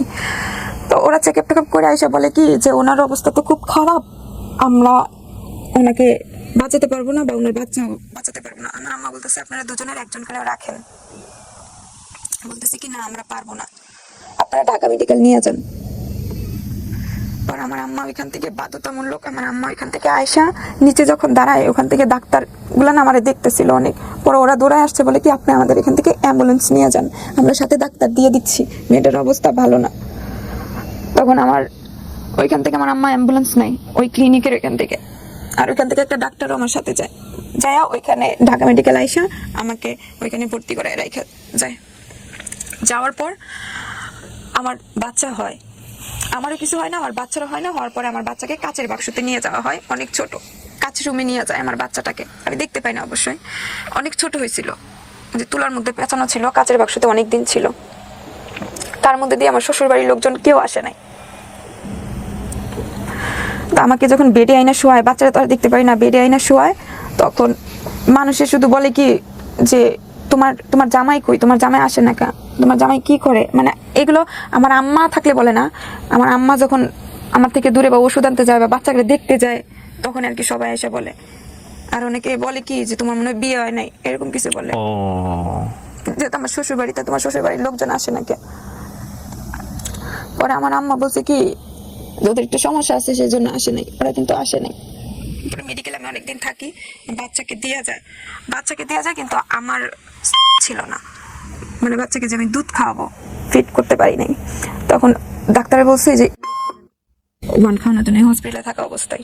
আমার আম্মা, ও আবার এতটুকু ছোট হয়েছিল, ফিট আর খাইতে পারতো না, মানে সে দুধটাও একটা নেকড়ার সাহায্যে আর কি টিপ টিপ করে খাওয়াইছে। ওর কিছুই ছিল না শরীরে, মানে আমি এরকম করে ঝুলেছিল, চামড়া, মাংস ছিল না, হাড় দেখা যাইতেছিল, শরীরের রগ দেখলে ভয় লাগছে। আমি কোলে নিতে পারতাম না, আমার আম্মা ভয়ে গোসল করাইতো না, কারণ ওর চামড়া এতটাই পাতলা ছিল, সব দেখা যাইতো। পরে আমার নানি আসে, আমার নানি ওর দাদি হয়, ওনাকে পাঠানোর পর উনি আসে দেখা যায়, বাড়িতে যায়, বলে কি দেখ গিয়া তোরা গিয়া পাস নাকি, বাচ্চা মনে হয় বাঁচবে না, যেমন দেখে আসছে। তো অনেকদিন পর আমার জামাই এসে আমার বাচ্চারা দেখা গেছে। তার 21 দিন না আরো অনেকদিন পর আমার শাশুড়ি আসছে, তার কয় মাস পর আমার শ্বশুর আসছে। এতদিন পরে কেন আসলো? ওরা নাকি বাড়িতে ঝগড়া লাগছে। বাচ্চা যখন হয়ে যায় তখন অনেকদিন পর বাড়িতে আসি, মানে ঢাকায় আসি। আমার বাচ্চার 5-6 মাস বয়স পরে কিন্তু আমার আম্মা আমাকে বাড়িতে, মানে আমার শ্বশুর বাড়িতে পাঠায়। সেখানে থাকেও বেশি দিন থাকি না, চলে আসছি, কারণ বাচ্চা আমি রাখতে পারি না, কোলেও নিতে পারি না। মানে কোলে নিলে টয়লা দিয়া পেঁচাইতে মানে একটু মানে ধরার মতো হইলে আর কি আমি নিতে পারি, না হলে নিতে পারি না, বাচ্চার মতো একেবারে খাওয়াইতে পারি না, কিছু না। আমার আম্মা দুধ খাওয়াইছে, আমার আম্মাই রাখছে, এমনকি আমার মেয়ে বড় হয়ে আমার আম্মা ডাকছে, আমার আব্বারে আব্বা ডাকছে, আমাকে কিছুই ডাকে নাই। ওহো। তো এরকম করে দিনকাল চলতেছিল। তারপর হচ্ছে গিয়া সে আবার দেশের বাইরে চলে যাবে, আপনার স্বামী? আমার আরেকটা বাচ্চা পেটে আসে। ওই সময়? 2 বছর পরেই আমার আরেকটা বাচ্চা পেটে আসে। হুম। পেটে আসে, ও দেশের বাইরে চলে যাবে এই কথা বলতেছিল। ওই সময়টাতে মেয়েটার সঙ্গে সম্পর্ক কেমন ওনার? ওইখানে মোটামুটি ভালোই। তখনও কি আপনার মেয়েটার সঙ্গে যোগাযোগ ছিল? হ্যাঁ, কারণ মেয়েটার আম্মুকে সে আম্মু বলে ডাকে। ওনার নাকি একটা ছেলে। আপনার দিক থেকে বিষয়টা কেমন ছিল? আপনি কি তখন আপনার হাজবেন্ডকে, বা তখন তো আপনার হাজবেন্ড, ওনাকে কি তখন আপনি ভালোবাসেন, মন থেকে ভালোবাসতে পেরেছেন, নাকি তখনও মনে হতো না জীবন থেকে চলে গেলে বাঁচি? আমি আসলে কি ভালোবাসাটা বুঝতাম না, ওনার যথেষ্ট পরিমাণে ওখানে সম্মান করতাম, ভয় পাইতাম, ওনার কথাটা মাইনা চলতাম, এরকম ছিল আর কি। Got it, fine. তারপর কি হলো? আপনার বাচ্চা পেটে আসলো? হ্যাঁ, তো এরকম করে চলতেছে। তারপর আরেকটা বাচ্চা পেটে আসে, আসার পর ও দেশের বাইরে যাবে। তারপর আমার আম্মাকে বলে কিছু টাকা দেওয়ার জন্য, আমার আম্মার যা গয়নার গাড়ি ছিল তা বেসে ওনাকে টাকা দেয়, কিন্তু ওইখানে টাকাগুলো মাইর খায়। আপনি ওই মেয়েটার সঙ্গে যে ওনার সম্পর্ক, এগুলো নিয়ে আপনাদের মধ্যে সংসারে ঝামেলা হতো নাকি আপনি এগুলো নিয়ে কিছু বলতেনই না? না, আমি কিছু বলতে। এগুলো নিয়ে আপনার মধ্যে কোনো অনুভূতি তৈরি হতো না? না, সে বলছে সে ওকে বিয়ে করবে, কিন্তু একদিনের জন্য হলেও বিয়ে করবে, এরকম কিছু। আচ্ছা, ওকে। কিন্তু আমার কোনোদিন ইয়া করবে না, বা আমাকে ছাড়লে ওর ফ্যামিলি তোরে জায়গা দিবে না, ওকে। এই ভয়টা ওর মধ্যে ছিল। আমি এটা নিয়ে আর মাথা কামাই নাই। পরে সেই দেশের বাইরে চলে যাবে, টাকা মেয়ের খাইলো, আমার আরেকটা বাচ্চা হয়। সেই মুহূর্তেও কিন্তু আমার বড় মেয়েটা আমাকে আম্মা বলে ডাকে না, আমার মার সাথেই থাকে। আমার ছোট মেয়েটা, মেজো মেয়েটা হওয়ার পরও আমার মেয়েটা বলতো কি, মুন্নি তোর নানা ভাই আইছে, আমার আব্বা আইছে, মুন্নি তোর পাখিমণি আইছে, আমার আম্মা আইছে। মানে আমার আম্মার নানি বলতো না, পাখিমণি বলতো, এখনো পাখিমণি বলে। তারপর এরকম করে দিনকাল চলতে থাকে। থাকার পর আমার হাজবেন্ড আমার শ্বশুরের সাথে ঝগড়া করে আমারে ফালাই রেখা ও ঢাকায় আবার চাকরি করতে চলে আসে। মানে ওদের ঝগড়া, আমাকে ফালাই রেখে আসে ওইখানে। তারপর আমার শাশুড়ি আমাকে অনেক অত্যাচার করে, আমার শরীরে গায়ে হাতও তুলে। যেমন খাবার খাইতে গেলে, আমার 2টা বাচ্চা তখন, কারণ আমার বড় মেয়েটা তো আমার বুকে দুধ খাইতে পারে নাই, যখন মেজো মেয়েটা হয় তখন সবাই বলছে কি আচ্ছা ও যেহেতু 1 ফোঁটা বুকের দুধও পায় নাই, তো আমার দুজনই দুধ খাইতো। ও আমার ফালাই রেখে চলে গেছে। চলে যাওয়ার পর আমাকে ওরা ঠিক মতো খাবার দিত না। খাবার কি, একটু তেল সাবান পানিও দিত না। তেল দিতে গেলে মানে সরিষার তেল দিয়ে একটু শরীরে দিতে গেছি, তারপরে বলছে একটা তেল 30 টাকা দিয়ে আনছি, পায়ের তালাই অব্দি দেওয়া লাগে। আর রান্না বান্না করে নিয়ে যাইতাম, নিয়ে যাওয়ার পর সবাইকে খাওয়াইতাম। খাওয়ানোর পর আমার শাশুড়ি আমার প্লেটে অল্প কয়টা ভাত, আর আমার শাশুড়ির প্লেটে অল্প কয়টা ভাত, আর একটা বোলের মধ্যে ভাত আমার ছোট একটা দেবর ছিল ওর জন্য রাইখা দিত। দেখো তো একটু পরে কান্না করবো, কিন্তু সেখানে অনেক করে ভাত রাখতো। পরবর্তীতে আমার শাশুড়ি ওকে খাওয়াই দিত, উনি নিজেও খাইতো। মানে আমাকে খাবার দিত না, আমি অনেক কষ্ট করতাম। যেমন ওরা সবাই খাওয়ার পরে যখন আমি নিজে অল্প করে ভাত খেয়ে যখন আমি পুষ্করিতে আমি প্লেট ধুইতে যাইতাম, তখন মনে হয় যে আমার মনে হতো যে পুষ্করির পানি মনে হয় আমার অর্ধেক আমার চোখের পানি, পেটের ক্ষুধা আমার পালাই রেখে চলে যায় ওখানে। অনেক কষ্ট করি একটা পর্যায়ে সে আসে, একটা পর্যায়ে এসে আমাকে ঢাকায় নিয়ে যায়, আমার মার কাছে আমাকে রাখা যায়। পরে ওইখানে আমি 2টা বাচ্চা নিয়ে থাকতে থাকি। মার কাছে? মার কাছে। 2টা বাচ্চা কি মেয়ে বাচ্চা? হ্যাঁ, 2টা বাচ্চা মেয়ে। আমার বাচ্চাগুলো কিন্তু অনেক সুন্দর দেখতে, যে কেউ আদর করবে। রাস্তা দিয়ে নিয়ে গেলে মানে এমন একটা মানুষ নাই যে ওর গালে না হাত দিছে, ওকে কোলে না নিছে। মাশাআল্লাহ। জি, তারপর রেখে যায়? হ্যাঁ, ওখানেই থাকতে থাকি। ও বলতেছে কি যে আমার টাকা লাগবে, আমার আম্মার কাছে টাকা চাইতেছে। আমার আম্মা বলে কি আমার তো টাকা দেওয়ার সামর্থ্য নাই, তুমি ওদেরকে রাইখা যাও, তুমি নিজে কাজ করো, কাজ করে টাকা জমাও, ওদেরকে দিতে হবে না, পরে কিছু একটা করো। তো এখানে যখন আমাকে রাইখা যায়, ও নিজে নিজে টাকা জমাইতেছে, আমারও দিতে হয় না। 4 বছর হয়, 4 বছরের পরে মেয়েদের, তখন ওইখানে যাই। যাওয়ার পর সবাই ওখানে কানাফুসা করতে থাকে যে আমার কোথা থেকে নিয়ে আসছে, আমাকে কোথা থেকে নিয়ে আসছে। মানে এসে ও যখন অফিসে চলে যায়, সে আসে, তুমি বলো তোমার বাপের বাড়ি কই, তোমার বাপ কই, আমাদেরকে বলো, ঠিকানা তো তোমার ওইখানে দিয়ে আসবো, আর তোমার বাচ্চাগুলো কি তোমার নিজের, এরকম কিছু বলতো যখন আপনি হাজবেন্ডের সঙ্গে থাকেন। হ্যাঁ, কিন্তু যেমন বলতো কি, ওরা বলতো যে আমরা ভাগাই নিয়ে আসছে, এরকম কিছু, ওনার আগের বাচ্চা, এরকম সবাই আর কি বলতো। সবাই তো বাচ্চার মতো দেখতেই। হ্যাঁ, কারণ ও যখন দোকান থেকে আসতো তখন চিপ আনতো, তো আমার 2 মেয়ের জন্য আনলে আমার জন্য নিয়ে আসতো, আইসক্রিম আনলে ওর জন্য নিয়ে আসতো, আর ওরা বাইরে নিয়ে যাইতো আমারও চকলেট কিনে দিলে, ওরাও চকলেট কিনে দিলে আমারও দিত আর কি। তো সবাই আর কি সন্দেহ পর্যায়ে নিয়ে যাইতো। আরেকটা বাচ্চা আমার পেটে আসে, আসার পর সেই বাচ্চাটাও আমার হয়। আমার 3টা বাচ্চা হবে, আমার 3টা বাচ্চাই ঢাকায় হয়, আমার মাই নিয়ে আসে। 3টা বাচ্চার সময়, একটা বাচ্চার সময় আমার স্বামীকে আমি পাশে পাই নাই। ওকে। সে অনেক পরে আসছে। তো আমার মেয়ে হওয়ার পর, ছোট মেয়েটা হওয়ার পর আবার আমি গ্রামে চলে আসি, হয়ে গেছে, তো নিজে দেখতে পারি, নিজের সংসার চালাইতেছি। তো একটা পর্যায়ে সে দেশের বাইরে চলে যাবে, তো তার সবকিছু রেডি হয়ে গেছে, তো দেশের বাইরে চলে গেছে, অনেক টাকা দিনে ফেনা হয়েছে। আমি ঢাকায় চলে আসি, গার্মেন্টসে চাকরি করতে গেছি। আমি তো পড়াশোনা কম করছি, তো অন্য কোম্পানিতে আমার চাকরি হওয়া সম্ভব না। গার্মেন্টসে চাকরি করতে গেছি, ওইখানে পাশের এক ভাবি বলতেছে আমাকে, ভাবি আমার চাকরিতে নিয়ে দেন, আমাদের এরকম সমস্যা। তো উনি কি করছে, গার্মেন্টসে ঢোকার আগে আমাকে নিচে দাঁড় করায় রেখে গেছে, যে কেউ যদি বলে তুমি চাকরি করবা, আমার জীবনের প্রথম চাকরি আর কি।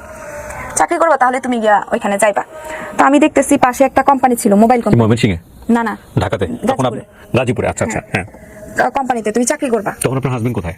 এখানে আমার সাথে, একই সাথে থাকেন? একই সাথে। আচ্ছা। তো বাচ্চা কাচ্চাগুলো কোথায় রাখবেন চাকরি করলে? শ্বশুর শাশুড়ির কাছে? না না না, বাড়িতেই, বাড়িতে আমার বাসাই ছিল আমার। না, কিন্তু আপনি চাকরি করেন, হাজবেন্ডও চাকরি করেন, বাচ্চা কই থাকবে? বাসাই থাকবে। কিভাবে থাকবে? বাড়ির লিরা আছে, আশেপাশে লোকজন আছে। ছোট বাচ্চার বয়স কত তখন? তখন ছোট বাচ্চার বয়স হচ্ছে 2.5 বছর। কে দেখবে তাকে? 2.5 বছরের বাচ্চা তো হাঁটতেও জানে না। 2.5 বছর না, সরি 15 মাস। তো কে দেখবে তাকে? আমার বড় মেয়ে আর মেজো মেয়ে দুজনেই রাখতে পারে। আর বাড়ি লিরে যারা আছে, আশেপাশে কিছু লোকজন আছে, একটা খালা আছে। আমার জামাই যখন আগে ব্যাচেলর থাকতো তখন রান্না করে খাওয়াইতো। ওরা মিলে রাখবে? হ্যাঁ, ওরা মিলে রাখবে। সংসারে কি খুব দরকার ছিল টাকা পয়সা ওই সময়টাতে? হ্যাঁ হ্যাঁ, কারণ ওখানে তখন আমাদের অনেক টাকা দেনা হয়ে গেছিল। আমার শ্বশুরের জমিটা আটকায় রাখতে চাইছিলাম, মানে আমার শাশুড়িকে যে ছাইড়া দিছে, হ্যাঁ। জমি বিক্রি করে অন্য জায়গায় বিক্রি করে দিতে চাইছিল। ওকে। তখন আর কি ওখান থেকে জমিটা রেখে দিয়ে আচ্ছা আচ্ছা, ঠিক আছে। তো ওই জমি রাখতে গিয়ে এটা হয়েছে। ওকে। তো আমাকে যখন ওই গার্মেন্টসের নিচে রাখা যায় তখন দেখলাম কি পাশে একটা কোম্পানির লোক, আমি তো জানতাম না, কোম্পানির লোক 12 জন লোক দাঁড়ায় আছে। তো এখানে যে অনেক লোকজন গার্মেন্টসের, তো এখান থেকে আমি যাইয়া ওদের সাথে দাঁড়াইছি। যে ভাবছি ওরাও তো চাকরির জন্যই আসছে বা গার্মেন্টসের চাকরির জন্যই আসছে, আমি তো আর জানতাম না ওরা কোম্পানির চাকরির জন্য আসছে। তো উপর থেকে একটা লোক নামছে, নামার পর চাকরি নিবা, আমি বলছি হ্যাঁ নিবো। তো আমার নামটাম সবকিছু লিখে নিয়ে এলো। সবাই মোটামুটি সিবি নিয়ে আসছে, কারণ ওখানে সবাই ডিপ্লোমা বিএসসি করে গেছে। আপনি তো ক্লাস 4 এর পরে পড়েন নাই? হ্যাঁ, পড়ি নাই। তো আমারও নাম নিয়ে গেছে, আমাকে বলছে সিবি নিয়ে আসতে। পরে ফোন দিছে, আমি যাই বলছি খালা আমাকে তো সিবি নিয়ে যেতে বলতেছে, কিসের চাকরি? তো আমার আবার পাশে লোকজন বলতেছে তুমি কি নিয়ে ডিপ্লোমা করছো, এরকম কিছু বলতেছে। তা আমি তো বলছি, আমিও কারোর সাথে কথা বলতে পারতেছি না যে কি, আমি তো বুঝতে পারতেছি না। এটা কোম্পানি কি? এটা তো মোবাইল কোম্পানি, নাম বলতে চাইতেছি না কোম্পানিটার, মোবাইল কোম্পানি, সেখানে মোবাইল তৈরি হয় আর কি। তো আমি বাসায় যাই, বাসায় গিয়ে আমার বাড়ির খালাকে বলি খালা এরকম এরকম সমস্যা, আর আমি কি করবো? এটা আমার চাকরি হবে না, আমার চাকরি তো খুব জরুরি দরকার। তুই আমাকে বলছিস এক কাজ কর, তুই আমার মেয়ের সার্টিফিকেটগুলো নিয়ে যা, ওইটা দিয়ে একটা সিবি বানাই নিয়ে যা। তো ওনার মেয়ে আমাকে সবকিছু শিখাইছে, ওনার কোথায় পড়াশোনা করছে, কি বিষয়ে পড়াশোনা করছে, এগুলো নিয়ে আমাকে ওইখান থেকে সার্টিফিকেট, মানে আমাকে ওইখানে একটা সিবি বানায়, মানে একটা ফলস সিভি? হ্যাঁ, সিবি বানায় দেয়। তো আমি কোম্পানিতে নিয়ে যাই, নিয়ে যাওয়ার পর আমার ভাইবার সময় আসে, তখন ওনারা 12 জন ছিল, আমাকে নিয়ে 13 জন। তো আমি ওখানে বসে আছি, আবার ভয় পাইতেছি, সবাই চায় না আর কি, বাংলাদেশি কি নাকি জিজ্ঞেস করে? হ্যাঁ হ্যাঁ, কি কি জিজ্ঞেস করে।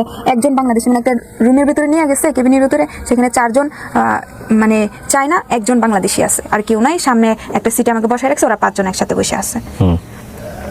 এরকম ছিল আর কি। পরে আমি বলতেছি কি যে না আমি চইলা যাই, শুধু শুধু আমি কিছু পারবো না, এমনি তো আমার শেষ হয়ে যাবে। আমি যখন বের হয়ে যাব তখন ওরা 12 জন আমাকে বলতেছে এই তুমি কই যেতেছো, এখানেই তো ডাকবে।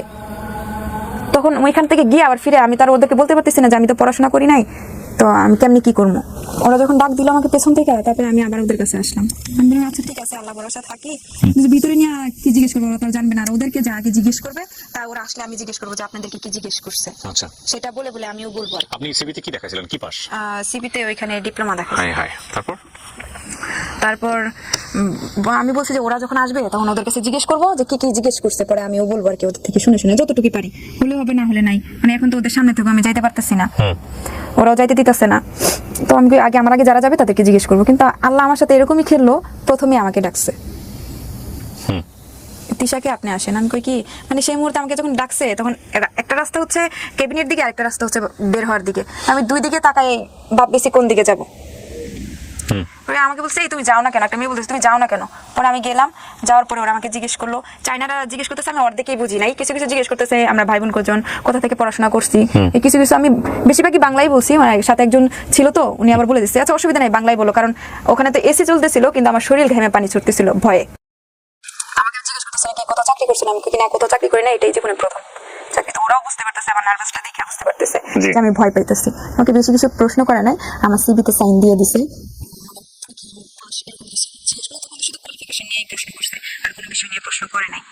সিভিতে যতটুকু আছে ওই আপুর কাছ থেকে যাই না, আমি ততটুকুই আর কি উত্তর দিছি। আর বাকি কিছু জিজ্ঞেস করছে, আমি কোথা থেকে আসছি, আমার ভাই বোন, এটা সেটা আর কি, এগুলো জিজ্ঞেস করছে। জি।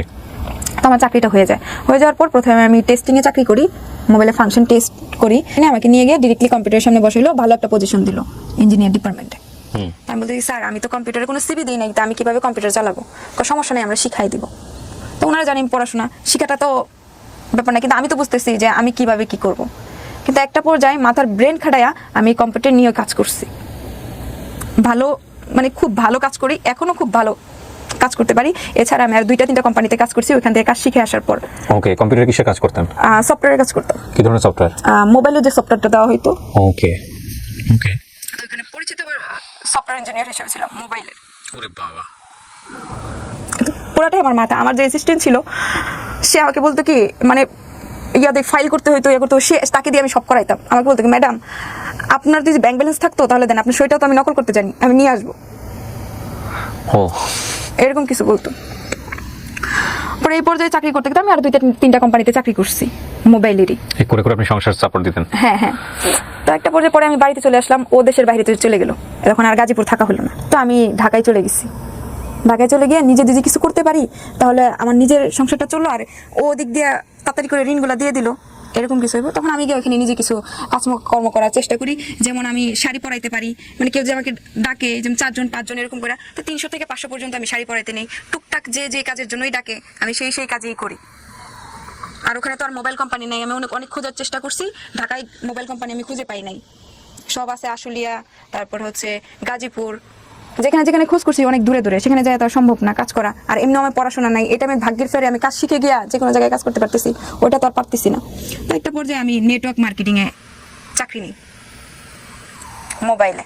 আমি পাশাপাশি অন্য কিছু কাজ করলাম, নেটওয়ার্ক মার্কেটিংয়ে কাজ করলাম। সেখানেও আমার ব্রেন খাটায়া আমি ভালো একটা পজিশনে চাকরি করে ফেলাম। আমার স্যার আমাকে অনেক বাজাইছে, অনেকভাবে টেস্ট করছে, যে সেখানে তো অনেক মানুষের সাথে কথা বলতে হয়, মাসে 2-3টা প্রোগ্রাম থাকে, অনেক বড় স্টেজে কথা বলতে হয়। তো সেখানে যদি কোনো ভালো ছেলে দেখি, তখন যদি ছেলেদের সাথে সম্পর্ক হয়, আমার তো ওরা আমাকে যা শিখাবে সব নষ্ট, আমার জীবনটাও নষ্ট, এরকম।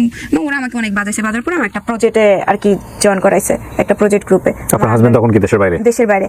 আমি প্রায় 800 লোকের লিডার ছিলাম। 800? হ্যাঁ, 800 লোকের লিডার ছিলাম। আমার এ টিমে ছিল 800 লোক, বি টিমে 56 জন লোক ছিল। মানে বি টিম নিয়ে কাজ করতেছি, এ টিমের কাজ শেষ। আমার এ টিমের মধ্যে 2-3 জন মার্কেটিং ম্যানেজার আছে, তারপরে হয়েছে সেলস এক্সিকিউটিভ আছে, সিনিয়র সেলস এক্সিকিউটিভ আছে, বিএপি মেম্বার আছে। তো আমি যখন মার্কেটিং কাজ করি তখন মনে করেন যে আমার সারাক্ষণ ফোনে ব্যস্ত থাকতে হয়। মানে এ কল দিতেছে, আমার যেমন আমি যেহেতু সবার মেন্টর, তো একজনে যদি একজনকে ইনভাইট করে, তারা যদি না বুঝাইতে পারে তা আমাকে বুঝাইতে হইতো, বা আমি যদি না পারতাম আমার যে মেন্টর তাকে দিয়ে হেল্প নিতাম, এরকম কিছু। তো আমি সবসময় ব্যস্ত থাকতাম। আর তার 2 বছর আগে থেকে আমি যখন বাপের বাড়িতে যাইতাম, এর মধ্যে আমার আব্বা আম্মা সেপারেশন হয়ে গেছে। আমার ভাইদেরকে নিয়ে ঝগড়া নিয়ে, আমার আম্মা ঢাকায় থাকে, আমার ভাইদেরকে নিয়ে, আর আমার আব্বা গ্রামে থাকে। সেপারেশন বলতে কি ডিভোর্স হয়ে গেছে? না, ডিভোর্স হয় না, আমার আব্বা একটা বিয়ে করছে আর কি। ওকে। তা আমার আব্বা এখানে থাকে। তো আমি মাঝে মধ্যে যখন আমার বাচ্চাদেরকে নিয়ে আসতাম, আমি আবার যেহেতু আমি গ্রামে বড় হই নাই, আমার জন্মস্থান গ্রামে না, তো আমি গ্রামের কাউকে চিনি না। যদি বলে এটা তোর চাচতো ভাই, মানে আমার ঘরের সাথে ঘর, তাহলে আমি চিনতে পারি, এছাড়া আমি চিনতে পারি না। আর ওর সাথে আমার কোনো সময় দেখা হয় নাই। ও আমাকে দেখতো, ওর কাছ থেকে নাকি অনেক ভালো লাগতো আমাকে। কি এটা? আমার চাচতো ভাই। সে 2 বছর সে আমাকে ফলো করছে, বা কোনোভাবে আমার সাথে যোগাযোগ করা যায় কিনা। আপন চাচাতো ভাই? না, আপন চাচাতো না, পাড়াপড়শি চাচতো ভাই। তো আমাকে মাঝে মধ্যেই দেখতো, কিন্তু কোনোদিন কথা হইতো না। সে আমাকে এটা পরে বলছে আর কি, এরকম দেখতো। তো আমার বাপের বাড়িতে আসা যাওয়া করতাম মাঝে মধ্যে। তো আমার এখানে প্রোগ্রাম ছিল, সেমিনার থাকতো, আসতে হইতো। আর ওইখানে আমার স্যারেও বলছে তুমি তো অনেক সুন্দর কথা বলতে পারো, তো তুমি ট্রেনার হিসেবে কাজ করতে পারো, এখানে তোমার আরো কিছু টাকা হবে, আরো করে দিতে চাইতে পারবো, তুমি তো সুন্দর কথা বলতে পারো। মাঝে মধ্যে স্টেজে ডাকতো, তো আমি অনেকক্ষণ কথা বলতাম। তো হঠাৎ করে আমি যখন একদিন গ্রামে যাই, তখন আমার পাড়াপড়শি এক চাস্তো বোন, সে কি করতো, আমাদের মাদ্রাসার একটা হুজুর তার সাথে রিলেশন করতো আর কি, আমার চাস্তো বোন, ছোট আর কি। তো সে আমার পাশের ঘরে চাস্তো ভাইয়ের বউর ফোন দিয়ে কথা বলতো। মাঝে মধ্যে যখন যাইতাম, মানে যার ফোনই পাইতো আর কি, সুযোগ পেলে তার ফোন দিয়ে হুজুরের সাথে কথা বলতো। বলার পর ও যখন ফোন দিয়ে চলে গেছে, ওর আম্মা যখন ডাক দিছে, তখন ফোনটা যখন ওই হুজুরটা ব্যাক করে, তখন ফোনটা আমি ধইরা হুজুরটাকে আমি অনেক বকা দেই, এমনকি হুমকি টুমকি দেই যে আমি এলাকার লোকজন জানাবো, আপনার কাছে যায় বাচ্চারা পড়ার জন্য, আপনারা তাদের সাথে রিলেশন করেন, আমরা বাচ্চা দিয়ে কিভাবে থাকবো। তো উনি আমার কাছে অনেক মাপটা চায়, বলে আর কাউকে বলবেন না, আমি আপনার কাছে মাপ চাই, এরকম কিছু হবে না, আর কোনোদিন শুনবেন না। তো ওই হুজুরটা কি করছে, ওর হুজুর আর আমার ওই চাস্তো ভাই, পাড়াপড়শি চাস্তো ভাই, ওরা বন্ধু, ওকে, এখনো বন্ধু। তো আমার নাম্বারটা ওকে দেওয়ার পর আমাকে মাঝে মধ্যে ফোন দিয়ে এটা সেটা বলে। আমার তো বাড়তি কথা শোনার মতো কোনো সময় নাই, আমি ফোন ব্ল্যাকলিস্টে রেখে দিতাম, সুযোগ পেতাম না, বকাঝকা করতাম, ফোন করে ব্ল্যাকলিস্টে রেখে দিতাম। এরকম করে প্রায় মনে হয় 1 বছর এরকমই চলে। 2 মাস 3 মাস পর ফোন দিত, মানে কোনো সুযোগ সে পাচ্ছে না আমার সাথে। তখন আপনার হাজবেন্ড দেশের বাইরে? হ্যাঁ, দেশের বাইরে, কোনো সুযোগ সে পাচ্ছে না আমার সাথে কথা বলার জন্য। না পাইলে হঠাৎ করে একদিন ফোন দেয়, যখন আমি মার্কেটিং বিজনেস বিটি নিয়ে কাজ করতেছি, আমার তো লোক দরকার, যে কোনো লোক আমাকে ফোন দিলে। তো একটা পর্যায়ে সে আমাকে ফোন দেয়, আমি ভাবছি যে সে আমাকে একজন আমার ডিস্ট্রিবিউটর ফোন দিয়ে বলতেছে কি, ম্যাডাম আপনাকে একজন ফোন দিবে, তাকে একটু প্ল্যানিংটা বুঝেন, সে একটা প্যাকেজ করবে। তো আমি বলছি আচ্ছা ঠিক আছে, আমার ফোন নাম্বারটা দিয়ে দেন, আমার ভিজিটিং কার্ডও আছে, ফোন নাম্বারটা দিয়ে দেন। তো ফোন নাম্বারটা দিয়ে দিছে, উনি কথা আমি ভাবছি কি যে মানে আমার যে ডিস্ট্রিবিউটর আছে উনি আমাকে মানে আমার নাম্বারটা দিছে, ওর মতো কেউ আর কি ফোন দিছে। তো উনি ফোন দিয়ে বলতেছে ম্যাডাম আপনি নাকি একটা জব করেন মার্কেটিং, আমিও সেই বিজনেসটা করতে চাই। আমি ভাবছি কি উনি দিছে ফোন নাম্বারটা। তো আমি বলতেছি কি হ্যাঁ ওই লোকটার নাম নিয়ে বলতেছি যে হ্যাঁ উনি ওই সাহেবে আপনার নাম আপনার সাথে কথা বলতে বলছে। আচ্ছা আমাদের প্ল্যানিংটা ওনাকে বুঝাইতাছি, মানে আমার যে চাস্তো ভাই সেটাই আমি বুঝতে পারতেছি না। তো উনি প্ল্যানিংটা বুঝছে, বোঝার পর বলতেছে কি আমি তো আপনাকে চিনি, আপনার নাম আপনার ডাক নাম আপনাকে বাসায় সবাই বলে ডাকে, আপনার 3টা বাচ্চা আছে, আপনার হাজবেন্ড দেশের বাইরে, আপনার শ্বশুর বাড়ি এখানে, আপনার বাবার নাম এটা, আপনার বাবা এখানে। এই ছেলেটা যে আপনাকে ডিস্টার্ব করেছে চাস্তো ভাই, হ্যাঁ। সে কি জানতো সে তার জানাতে বোনকে করতেছে ডিস্টার্ব? হ্যাঁ সে জানতো, সে আমাকে দেখতো, আমার বাড়িতে আসলে সে ওকে ফাইন, এখন সে তার নিজের পরিচয় দিতে চাচ্ছে আপনার সঙ্গে। হ্যাঁ। Okay fine. তো সে এটা বলতেছে, তো আমি হঠাৎ করে মানে শক খেয়ে গেছি যে কে আমার ব্যাপারে সবকিছু জানে, আমি তাকে চিনি না। তো সেই ব্যাপারে তার সাথে আমি আগ্রহ করে কথা বলি। একদিন আপনি ওকে চিনতেন না? না। তো একটা মানুষ যদি হঠাৎ করে বলে ফোন দেয়া যে আমার সর্বোচ্চ সবকিছু জানে, যেহেতু আমার চাস্তো ভাই, তখন আগ্রহ পোষণ করেন আপনি। Okay fine. তখন ওর সাথে আমি কথা বলি, কথা বলতে বলতে একটা পর্যায়ে যে আপনি যখন যেহেতু বিজনেসের ব্যাপারে বললেন আপনি কি করবেন, বলছি হ্যাঁ করব। তো সেই সূত্রে কথা বলে আমি ঠিক আছে আপনি যেহেতু চিনেন আমার বাড়িতে আইসেন, দাওয়াত রইল। এই বিজনেস কি এমএলএম টাইপের বিজনেস? ওইটা আমি বলি ডেস্টনিক যে একটা ইয়া ছিল সেম ওইরকমই। ওকে প্রোডাক্ট নিয়ে আমাদের এখানে সব ধরনের প্রোডাক্ট। Okay fine. উনি বলছে আমাদের অফিসে যাবে, আমি বলছি আমাদের শাখা অফিস এখানে আছে আপনি যেতে পারেন, মানে আমাদের ময়মনসিংহ ওই কোম্পানিটার শাখা অফিস আছে, বিভিন্ন জেলায় শাখা অফিসগুলো আছে। তো ওকে বলি কিনা আমি আপনাদের মেইন অফিসে যাব, হেড অফিসে যাব। ঠিক আছে হেড অফিসে আসেন। তো উনি ত্রিশাল আসলো, মানে আমার বাড়ি থেকে ত্রিশাল আসলো, আমিও আসলাম কিন্তু তাকে আর আমি দেখলাম না। আসার পর ত্রিশালে সে আমার জন্য অপেক্ষা করতেছে, আমি ওখানে আইসা আমাদের অফিসে নিয়ে আসলাম। অফিসে নিয়ে এসে অফিসের লোকজনের সাথে কথা বলাইলাম, সেও বলছে চাকরি করবে, করার পর সেও এক প্যাকেজ করলো। এখন উনি আমার ডিস্ট্রিবিউটার, আমি ওনার মেন্টর। তো এই মুহূর্তে সে তার সাথে আমার ভালো মন্দ কথা হয়, ওনাকে আমি দাওয়াত দিই আমার বাড়িতে আইসেন এটা সেটা। তো একদিন আমার সেমিনার প্রোগ্রাম ছিল, সেই অবস্থায় আমার সেমিনার প্রোগ্রামটা ছিল, এসে প্রোগ্রাম ছিল ইয়াতে ওই আমাদের ময়মনসিংহে। তো প্রোগ্রাম করতে করতে বিকাল সন্ধ্যার দিক হয়ে গেছে, আমি এখন যদি আমি ঢাকায় যাই অনেক রাত হয়ে যাবে। তো আমার বাবার কাছে থাকা পরের দিন আমি চলে যাব, আমার বাবার কাছে থেকে পরের দিন আমার চলে যাব। তো এই কথা বলার পর সে কি করছে, সেও আমাকে ফোন দিছে আমার বাবার বাড়িতে আসার পর 9টার দিকে আমাকে ফোন দিছে। 9টার দিকে আমার ফোন দেয়া, আমি খাওয়া দাওয়া শেষ করছি, 9টার দিকে আমাকে ফোন দিছে। ফোন দিয়ে বলতেছে ম্যাডাম কোথায় আছেন? বললাম বাড়িতে আছি। ও আপনি বাড়িতে আছেন, আমার 2টা ফ্রেন্ড আপনার সাথে চাকরি করতে চায়। আমি আচ্ছা ঠিক আছে, চাকরি করতে চাইলে ওদেরকে তো আমি প্ল্যানিং দিতে পারতেছি না কিভাবে কি করতে হয়, বিজনেস কোথা থেকে শুরু করতে হয়। আমি বলি আচ্ছা ঠিক আছে ফোন ধরাই দেন। তো ওদের সাথে ফোন ধরাই দেওয়ার পর অনেকক্ষণ কথা হইলো, ওদেরকে বুঝাইছি কিভাবে কি কি প্যাকেজ নিবে, কি কি প্যাকেজ নিতে পারে, কি কি মানে যে আমাদের প্ল্যানিংটা যেমন আর কি সেটা আর কি ওনাদেরকে দুজনকে আমি বুঝাইছি। প্রায় ঘন্টাখানিকের মতো কথা হয়। কথা হওয়ার পর আমি শুয়ে পড়ি, শুয়ে যাওয়ার পর গ্রামের বাড়িতে ওয়াশরুম বাইরে হয় আর কি। তখন আমি বাইরে বের হই, আকাশের অবস্থা অনেক খারাপ, জোরে জোরে বিজলি চমকাইতেছে, আমি দেখছি বৃষ্টিতে অনেক জোরে আসবে, আমি বাথরুম থেকে আসি, পরে দুই না যেতে পারি। সে আমার বাড়ির সামনে রাস্তা আছে, মেন রাস্তা, মানে বাড়িটা আমাদের এরকম মেন রাস্তা থেকে আমাদের ঘরের দরজা খুলে সব দেখা যায়। সে তো আমার বাড়ি চিনে, সবকিছু চিনে, আমার ব্যাপারে তো সে সবই জানে। তার বাড়ি আমার বাড়ি একটা বাড়ি মাঝখানে, ভাতের প্লেট নিয়ে ওদের বাড়িতে যেতে এতটুকুই কাছাকাছি, কিন্তু আমি চিনতাম না যেহেতু আমি এখানে থাকি নাই কোনোদিন, তাই চিনা হয়নি। তো আমি যখন বাথরুমে গেছি, বাথরুম শেষ করে যখন মোবাইলের বাইরে বারান্দার লাইট জ্বালানো, মোবাইলের লাইট নিয়ে যখন আমি উঠি, এই মুহূর্তে ওর ফোন। তো যেহেতু আমাকে ওইখানেও ফোন দিতে পারে 12:15টার দিকে, ঢাকায়ও ফোন দিছে, তো সেই মুহূর্তে তার আমি বলতে পারি না যে এত রাতের ফোন কেন দিয়েছেন, কি ব্যাপার এত রাতের ফোন দিয়েছেন। আপনি পিছন তাকায় দেখেন, পিছনে তাকায় দেখি ও জোরে জোরে, মানে তখন তো টিপ টিপ বৃষ্টি পড়তেছিল, পরে অনেক জোরে বৃষ্টি শুরু হয়ে গেছে, ও প্রায় আধ ভিজা হয়ে যেতেছে। বৃষ্টি থেকে ভিজবে, আমি ঠিক আছে বারান্দায় এসে দাঁড়ান, ওগুলোকে আমি জিজ্ঞেস করবো, যেহেতু আবার আমার কাছে বেশি শখের বিষয় না, কারণ সে তো আমার সবই জানে, আমার চেনে, আমার বাড়ি চেনা তো তার জন্য ব্যাপার না। তারপর আমি একটা কথা জিজ্ঞেস করতে চাইছিলাম যে আপনি আমার বাড়ি কি করে চিনলেন। সেই কথাটা বলার সে আমাকে সুযোগ দেয় নাই, সে আমার নাক মুখ চাইপা ধইরা সে বলতেছে কেন বুঝো না, তোমার জন্য আসছি, তোমার জন্য আসছি, এই কথা বলতেছে। আমি আমার জন্য আসছে মানে আমি এখনই চিলান দিব, কয় কি চিলান দাও, তোমার ইচ্ছে দিলে দাও, তোমার জামাই তোমার ছাইড়া দিব, তোমার বাপে গিয়ে এগুলো শুনে ফাঁস নিব, আমার তো এলাকার লোকজন মাইরা ছাইড়াই দিব, আমার তো এটা মাইরি দিব আর কি, তোমার তো সবার আইবা, আর আমি সবারই দেখামু তোমার সাথে আমার কথা হয়েছে এতদিন, তুমি বলছো তোমাদের বাড়িতে আসার জন্য, দাওয়াত দিছো, আমার সাথে তো মেসেজ আছে, তোমার সাথে দেখো কথা হয়েছে তখন, মানে তুমি আমাকে নিয়ে আসছো এরকম কিছু। তারপর হচ্ছে গিয়া সে আমার সাথে, কিন্তু সেই মুহূর্তে আমি ওর পায়ে 2টা পায়ে আমি জড়ায় ধরি। সে কি করে মোবাইলের লাইট, মানে মোবাইলের ভিডিও অন করে মোবাইলটা উল্টা সাইডে দাঁড় করায়া, সে মানে আমি তো বুঝতেছি না মোবাইল, সেই মুহূর্তে তো আমি তার দিকেই ফোকাস, তার থেকে কিভাবে বাঁচবো, সে মোবাইলটা রাখা ভিডিও অন করে রাখছে আর কি, আমি তো জানতাম না। তারপর সেই ভিডিও অন করার পর এটা আপনি তখন কার বাসায়, মানে আপনার নিজের আমার বাপের বাড়িতে। বাপের বাড়িতে ওরকম একটা সাহস পেলো? আপনার বাসায় অন্য কোনো লোক ছিল না? হ্যাঁ, আমার আব্বা আর আমার সৎ মা ঘুমাইতেছিল রাত 11:30টায়, মানে গ্রামে অনেক রাত। আর অনেক বৃষ্টি, যেহেতু মানে এতটা শব্দ হলো বোঝার মতো না, যেহেতু বারান্দা, আর বৃষ্টির মধ্যে বাইরে কেউ বেরো হবে না, সেই সুযোগটাই পাই। বাড়ি তো ঘন হয়, আশেপাশে কোনো ঘর ছিল না যারা বুঝতে পারে এরকম বিষয়? না, যেহেতু বৃষ্টি ছিল তো এই জন্য কেউ বুঝতে পারে নাই। তো আমাকে জোরে চিল্লান দিতে, মানে একটা জিনিস আমি ভাবতেছি আমি কি করবো। একটা পর্যায়ে কিন্তু আমি ওর কাছে আত্মসমর্পণ করি, যখন সে আমাকে বললো যে ওকে নাকি এলাকার লোকজন মাইরা ছেড়ে দিবে, আর কিছু না, আর সব দোষ তো আমারই পড়বে, কারণ ওনার সাথে আমার কথা হয়েছে, ওনাকে আমার বাড়িতে দাওয়াত দিছি। আমি চাইছিলাম ওনাকে আমি চিনি, আমার বাড়িতে দাওয়াত দিছি, এগুলো যদি দেখায় তাহলে আমার স্বামী তো আমারই দুষবে, আমারও ছেড়ে দিবে। আমার আব্বা যেহেতু ওর মুখোমুখি বললো যে তোর আব্বা ফাঁস নিবে, এগুলো শুই না। তো ওই সময় তো ভিডিও ধারণ করে। হ্যাঁ, আমি জানি না, কিন্তু তারপর সে আমার সাথে করার পরে সেই মুহূর্ত থেকে আমি আমার যত জায়গায় তাকে অ্যাড করছিলাম সব জায়গা থেকে ওকে ব্লক করে দিই। কিন্তু সে বিভিন্ন নাম্বার থেকে আমাকে ফোন দেয়। আমি ফোন বন্ধ করার আমার কোনো অপশন নাই, কারণ সেই ফোনে আমি প্যাকেজ করতাম, আমার টাকা আসতো সেই ফোনে, ভিজিটিং কার্ড দেওয়া সেই ফোনে, আর এত লোক সবাইকে বাদ দিয়ে তো আমি ফোন চেঞ্জ করতে পারি না, ফোনও আমি চেঞ্জ করতে, নাম্বারও আমি চেঞ্জ করতে পারিনি। তো এরকম করে 16 দিন পর আমি ফোন খুলি, কারণ ও আমাকে 1000 বার বিরক্ত করতেছে নানান নাম্বারে ফোন দিয়ে, একবার ফোনটা ধর, না হলে তোর অনেক বড় ক্ষতি হয়ে যাবে, একবার ধর, এটা সেটা।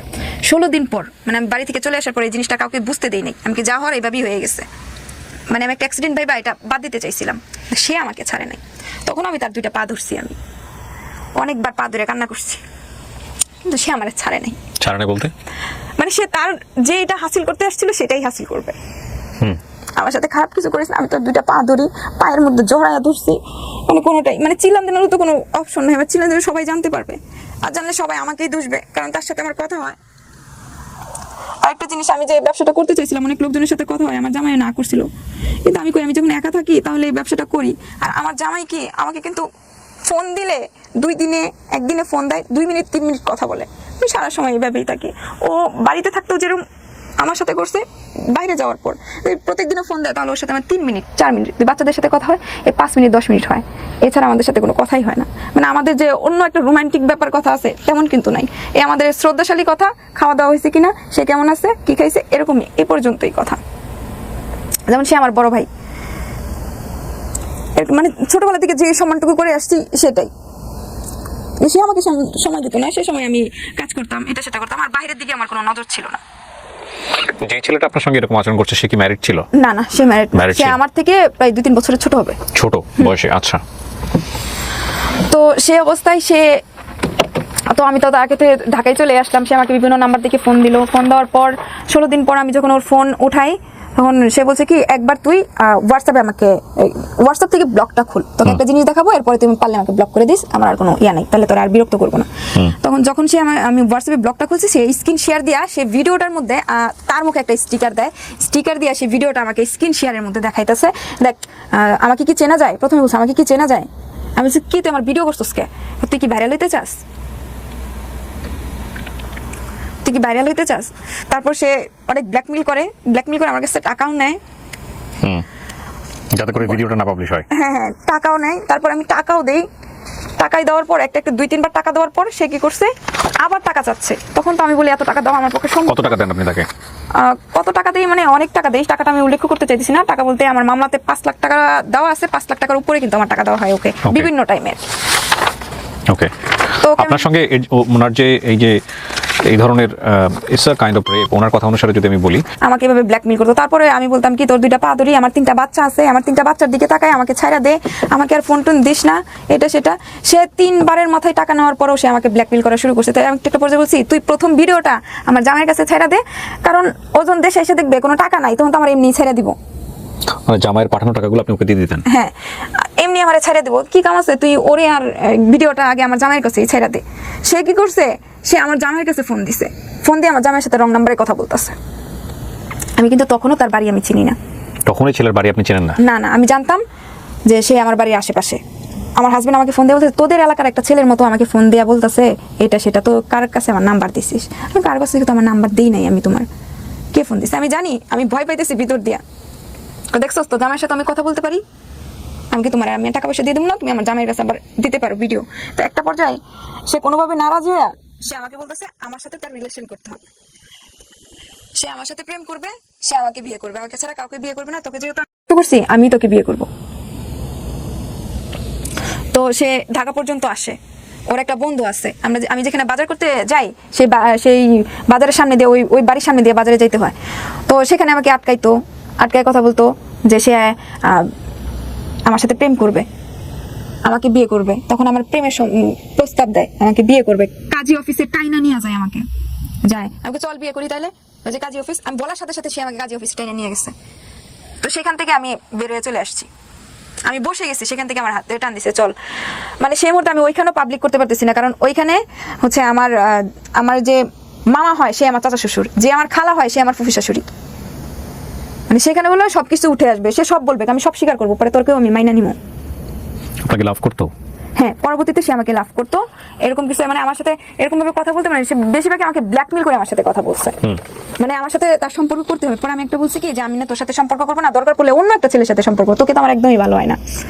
মানে ভালো করেও বুঝাইছি, ওকে খারাপ করেও বুঝাইছি, কিন্তু কোনো পর্যায়ে সে মানতেছিল না। পরে একটা বাজে কি যে আমি ওর প্রেমের সম্পর্কটা আমি অ্যাকসেপ্ট করে ওর বাড়িটা কোথায় সেটা জানতে পারবো হয়তো। আমি এটা ভাবছি যে বাড়িটা কোথায়, ঠিকানাটা পাবো। তো ওর সাথে মানে কথা বলতেছি বলার পর একটা বলছে তার সাথে কথা বলতে, মানে তার ঠিকানা জানতে গিয়ে আমি তার প্রতি উইক হয়ে পড়ি। ওকে, প্রথম দিকে সম্পর্কটা ব্ল্যাকমেল থাকলেও পরবর্তীতে আপনি এক পর্যায়ে উইক হয়ে পড়েন। হ্যাঁ, তারপরে মানে একটা পর্যায়ে মানে কি বলবো, ও মানে মনে হয় যে আমার শ্বাসই চলতো ওর জন্য, এরকম হয়ে গেছে। ওকে, আমাকে ওই বিজনেস থেকেও সে আমাকে সরায় দেয়, কারণ ওইখানে যদি সময় দেই ওকে সময় দিতে পারি না। সে ওইখানেও একটা ব্ল্যাকমেলের কাজ করে, যখন তার সাথে আমার ভালো সম্পর্ক হয়ে যায়, প্রেমের সম্পর্ক হয়ে যায় সত্যি, তখন সে আমার সবকিছু, আমার মোবাইল পাসওয়ার্ড, আমার ব্যাংকের যে অ্যাকাউন্ট নাম্বার, বিকাশ, নগদ, আমার ফেসবুক পাসওয়ার্ড, যত কিছু আছে সবকিছু, যত কলিগ আছে সবকিছুর বিষয়ে সে জানে, সবকিছুই আমার ফোন থেকে সে নিয়ে যায়। আমি সব ওকে বিশ্বাস করে দিয়ে দিই। তারপর হচ্ছে গিয়া তাকে সব খরচ আমার দিতে হয়। সে আমাকে বলছে যে এখন যদি আমি টাকা দিই তাহলে আর কি পরবর্তীতে সে আমাকে দিবে, আমাকে টাকার মধ্যে মোড়ায় রাখবে, আমার কখনো কষ্ট দিবে না, আমার বাচ্চাদেরও কখনো কষ্ট দিবে না। সবসময় বলতো, সে আমার বাচ্চাদের সাথে সবসময় কথা বলতো। আমি যদি ফোন বন্ধ করে দিতাম রাগে যে তোর সাথে কোনো রিলেশন করবো না, যখন আমার বাচ্চাদের কথা মনে হতো ওদেরকে যদি আমার ছাড়তে হয়, তো সে আমাকে বলতে তো কি দেখ তোর বাড়ি আমার বাড়ি পাশাপাশি, ওদেরকে ছাড়া সম্ভব না, আর ওদেরকেও আমি অনেক ভালোবাসি, ওদেরকে ছাড়তে হবে না। তোর মেয়েরা একবার বলে যে তোর কাছে থাকবো, আইনও তোর কাছ থেকে নিয়ে যেতে পারবে না। তোর বাচ্চারা যদি তোর কাছে থাইকা শান্তি পায়, আইনও নিয়ে যেতে পারবে না। আর তোর বাড়ি আমার বাড়ি যেহেতু একসাথে, আমাদের রাখারও কোনো সমস্যা হবে না। কিন্তু এখন তো আমি তো ব্যাচেলার, আমার তো কিছু করতে হবে। আমি যদি ব্যবসা বাণিজ্য কিছু, আপনার বাচ্চার সঙ্গে কিভাবে কথা বলতো, কি পরিচয় কথা বলতো? মামা পরিচয় কথা বলতো। আপনি কথা বলে দিতেন? হ্যাঁ, ফোন দিয়ে কথা বলতো মামা করে। এটা কিন্তু ক্রাইম। মানে আপনি পর্যন্ত তাও হয়তো এক ধরনের, মানে সেই বিষয়টা, এটা কোথা থেকে কথা বলতো, যে বিষয়টা আমি ওর পাটা ধরে মাপ চাইতাম, ফোনে বলতাম এই দেখ আমার 3টা বাচ্চা আছে, আমার বাচ্চাদের সাথে কথা বল, আমার 3টা বাচ্চার মুখের দিকে তাকায় আমাকে ছাড়া দে। তখন থেকে ওর কাছে আর কি পরিচয়, কথা বলতো। তারপর এই কথা বলার পর থেকে সে আমার বাচ্চাদেরকে অনেক আদর করতো। তা আমি একটা পর্যায়ে মজা করে বলতেছি, আমার হাজবেন্ড তো দেশের বাড়ি থেকে আসতেছে, ও আসার পর বলছে বাচ্চা নিবে। সে আমাকে বলতেছে এখন যদি তুই বাচ্চা নেস আমি তোর এই 3 বাচ্চার দায়িত্ব নিব, কিন্তু এখন দ্বিতীয়বার যদি আবার কোনো চতুর্থবার যদি আবার কোনো বাচ্চা হয় সেই বাচ্চার দায়িত্ব আমি নিব না, ওকে নিয়ে আমি তোকে নিব না। আমি ওর খাবারের টাকা, মানে ওর যা লাগতো, পরীক্ষার ফিসের টাকা যা লাগতো আমি তাকে সব দিতাম। যেমন আমি ঘরে চাল কিনতে চাইতেছি, এই মুহূর্তে সে ফোন দিছে যে আমি পরীক্ষা দিতে যাবো, আমার পরীক্ষার ফি নেই, আমার লাইফটাই মনে শেষ হয়ে যাইতেছে, আমি চালের টাকাটা দোকানের থেকে ফেরত নিয়ে আমি ওরে টাকা পাঠাইছি। আমি ওষুধ কিনতে যাবো, আমার চিকিৎসার জন্য টাকা নিয়ে আমি ওকে টাকা দিয়ে দিতাম। মানে যা লাগতো, ওর ফ্যামিলিতেও আমার বলতো কি দেখ ফ্যামিলির অবস্থা খুব খারাপ, আমার একটা বাস্তি যে রোজায় ঘরে একটু ইফতার নিব, পানি দিয়ে ইফতার করতেছি। কোথাকার গল্প কোথায় এসে দাঁড়িয়েছে। তো ও এরকম বইলা সে আমার কাছে টাকা নিত, আর ওর কষ্ট আমার সহ্য হইতো না, যে মানে ওর যে না খাইতে পারতো। আমি একটা জিনিস বুঝতে পারছি যে আপনি যেহেতু জীবনে কোনোদিন কাউকে ভালোবাসেননি, ভালোবাসার ব্যাপারটা একটা ভুল রাস্তাতে হলেও আপনি অনুভব করা শুরু করেছেন। আমি এটা বড় করতে চাই না যে আপনি তাকে কতটা ভালোবাসতেন, আমি বরং এটা জানতে চাই যে আপনার হাজবেন্ড যিনি, তিনি জানলেন কিভাবে? সে আমার কাছ থেকে টাকা নিয়ে অন্য মেয়ের সাথে সম্পর্ক করে। অন্য মেয়ের সাথে সম্পর্ক করে। আমি আমাদের বাড়িতে যাই ঈদের ছুটিতে, বাড়িতে যাওয়ার পর সে কি করছে, ওদের বাড়িতে আমার খবর নিচ্ছে, মানে আমার সাথে ফেল করবে। টাকাও চাইছে সে আমার কাছ থেকে, অনেকগুলো টাকা চাইছে, একটা ব্যবসা করবে। এর আগে তো ব্যবসার জন্য টাকা দিছে, আরো টাকা শর্ট পড়ছে। দিতে হবে। তো আমি 30,000 টাকার মতো নিয়ে গেছি সাথে করে। তো বলছে যে আমাদের বাড়িতে খেয়ে যা, রাত্রেবেলা আসছি, আমার স্বপ্ন কি রান্না করছে আমার ভালো লাগতেছে না, ওকে বলতেছি। তো বলতেছি কি যে আচ্ছা ঠিক আছে তাহলে আমাদের বাড়িতে চলে, আম্মা এটা রান্না করছে। আর একটা বিষয়, ওর আম্মা কিন্তু সবই জানতো, ওই ছেলেটার আম্মা সবই জানতো। আমাকে ফোনে দিয়ে কথা বলেছে, দেখতো তো সাহস আছে কিনা। তোমার আম্মারে বল আমি আপনার ছেলের বউ। হ্যাঁ আমি ফোনে কথা বলছি। ওকেও জিজ্ঞেস করতাম, ও বলতো কি হ্যাঁ আমার আম্মা সবই জানে। ও যখন ঢাকায় আমার কাছে আসতো তখনই জানতো। তো আমি খাবার রান্না করে ওর বাড়িতে আপনার পরিকল্পনা কি ছিল? পরিকল্পনা ছিল ও যেভাবে বলছে আমার বাচ্চাদেরকে নিয়ে চলে আসবো, ও আর আমি একসাথে সংসার করব। আপনার হাজবেন্ডকে আপনি ডিভোর্স দিয়ে দিবেন, বাচ্চাকে নিয়ে ওর সাথে সংসার করবেন। আর ও আমার হাজবেন্ডকে বিয়ে, অন্য একটা ভালো মেয়ে দেখে বিয়ে করাবে, ও নিজেই বলছে। ওকে, এরকম কিছু বলছে। আপনার হাজবেন্ড জানলো কিভাবে এই জায়গাটা আসেন? তাও আমি বাড়িতে যখন জানা বিষয়, টুডে টুমরো জানতাই। তারপর আমি যখন এখানে চলে আসি, ও যখন ওদের বাড়িতে নিয়ে যায় আমাকে দাওয়াত খাওয়ানোর জন্য, সে তার ঘরে আমাকে নিয়ে যায়, যেহেতু আমি তার সাথে সম্পর্ক আমার এগুলো জানার দরকার নাই তো, আপনি আপনার হাজবেন্ডের জায়গাটায় আসেন। মানে একটা দরবারের মধ্যে, সালিশের মধ্যে। সালিশটা হয় কিভাবে, কেন হয়? সালিশটা হয় হচ্ছে সেদিন রাতের বেলায় আর কি ঝামেলাটা হয়, ওর সাথে আমার সাথে হয়। হ্যাঁ। জোর করে নিয়ে যায় তার ঘরের এই যে মেন সুইচ বন্ধ করে, তো ওর বাড়ি আবার মেন রাস্তার সাথেই। হ্যাঁ। সেখান থেকে আমি নিয়ে ওর ঘরে নিয়ে যায়। ওর মা আবার ঘরে অসুস্থ শুয়ে আছে, হ্যাঁ। প্রেশার উঠছে, শুয়ে আছে। শুয়ে থাকার পর সে তার ঘরে আমাকে নিয়ে যায়। সে তার সাথে আমার না এরকম কিছু হবে না, যা হবে বিয়ের পরে হবে, সেটা বলে কি না কিছুই না, এতদিন তোরে দিয়ে ছাড়ি, আমি যদি তোকে ছাইরা দিতাম তাহলে তো তখনই ছেড়ে দিতাম। তোর মায়ের লাথি গুতা খায় কি আমি এই পর্যন্ত আসি? এই কথাগুলো সে আমাকে বলতেছে। পরে যখন টাকার বিষয়ে, টাকা কত আনছি, তখন বলছি এত। তোর সাথে আমার ঝগড়া হয়ে যায়। সেই ঝগড়া শুনে ওর মা আসে বাসায়। ওর মা তো সবকিছু জানতোই। আসার পর যখন আমি ওকে ধরতে নেই, যে মানে পর্যায়ে একটু খারাপ অবস্থায় চলে যায়, তখন ওর মা আমাকে জোর করে আটকে রাখে, ওর বাসা থেকে চলে যায়, মানে ওদের বাড়ি থেকে চলে যায়। আমি বলছি ওর সাথে আমার কথা আছে, ওকে ফোন দিয়ে তাড়াতাড়ি আনেন। তুমি যাও, তুমি যাও, তুমি যাও বাসায় যাও, মানে আমাদের বাড়ির রাস্তার দিকে আমার মাথাটাতে হাত দিয়া পাঠাই দিতেছে যে তুমি তোমাদের বাড়িতে যাও, আমি ওকে ফোন দেবো তোমার ফোন দেওয়ার জন্য। আমি যদি আমার ফোন না দেয় আমি কিন্তু আপনাদের বাড়িতে আবার আসবো। তখন আমি 12টা পর্যন্ত অপেক্ষা করছি। অপেক্ষা করার পর দেখি যে ও আমাকে ফোন দিতেছে না, আমাকে ব্ল্যাকলিস্ট করে রাখছে। তখন আমি ওর বাড়িতে গিয়ে উঠি সেদিন রাত্রি। ওর বাড়িতে গিয়ে আবার রাস্তার মধ্যে ওর আম্মা যে আমার মাথায় হাত দিয়ে আমাকে বুঝাই দিতেছে যে ওর বিচার করবো, এটা করবো, সেটা করবো। আমি আবার বলতেছি আপনার ছেলেকে আমাকে বিয়ে করতেই হবে এখন আর আমি আর সময় নিব না, এখন আমাকে বিয়ে করতেই হবে। তখন আমাদের যে চেয়ারম্যান রাস্তা দিয়ে যাইতেছিল, তো উনি আবার বিষয়টা শুনতে পারছে। ওর আম্মা যে আমাকে বুঝাই দিতেছে, ওর আম্মা যে বলতেছে ওই আসলে ওর বিচার করবো। ও ওখানকার চেয়ারম্যান শুনে ফেলছে, লোকাল চেয়ারম্যান। হ্যাঁ, চেয়ারম্যান শুনে ফেলছে। শুনে ফেলার পর আমি বাসায় চলে এসেছি। ও আমাকে ফোন দেয় নাই। ফোন না দেওয়ার পর আমি আবার ওর বাড়িতে গেছি। বাড়িতে যাওয়ার পর ওরা আমাকে বোঝানোর, মানে আমি ওদের কাছে কথা বলতে গেছিলাম কেন সে আমার সাথে এটা করলো।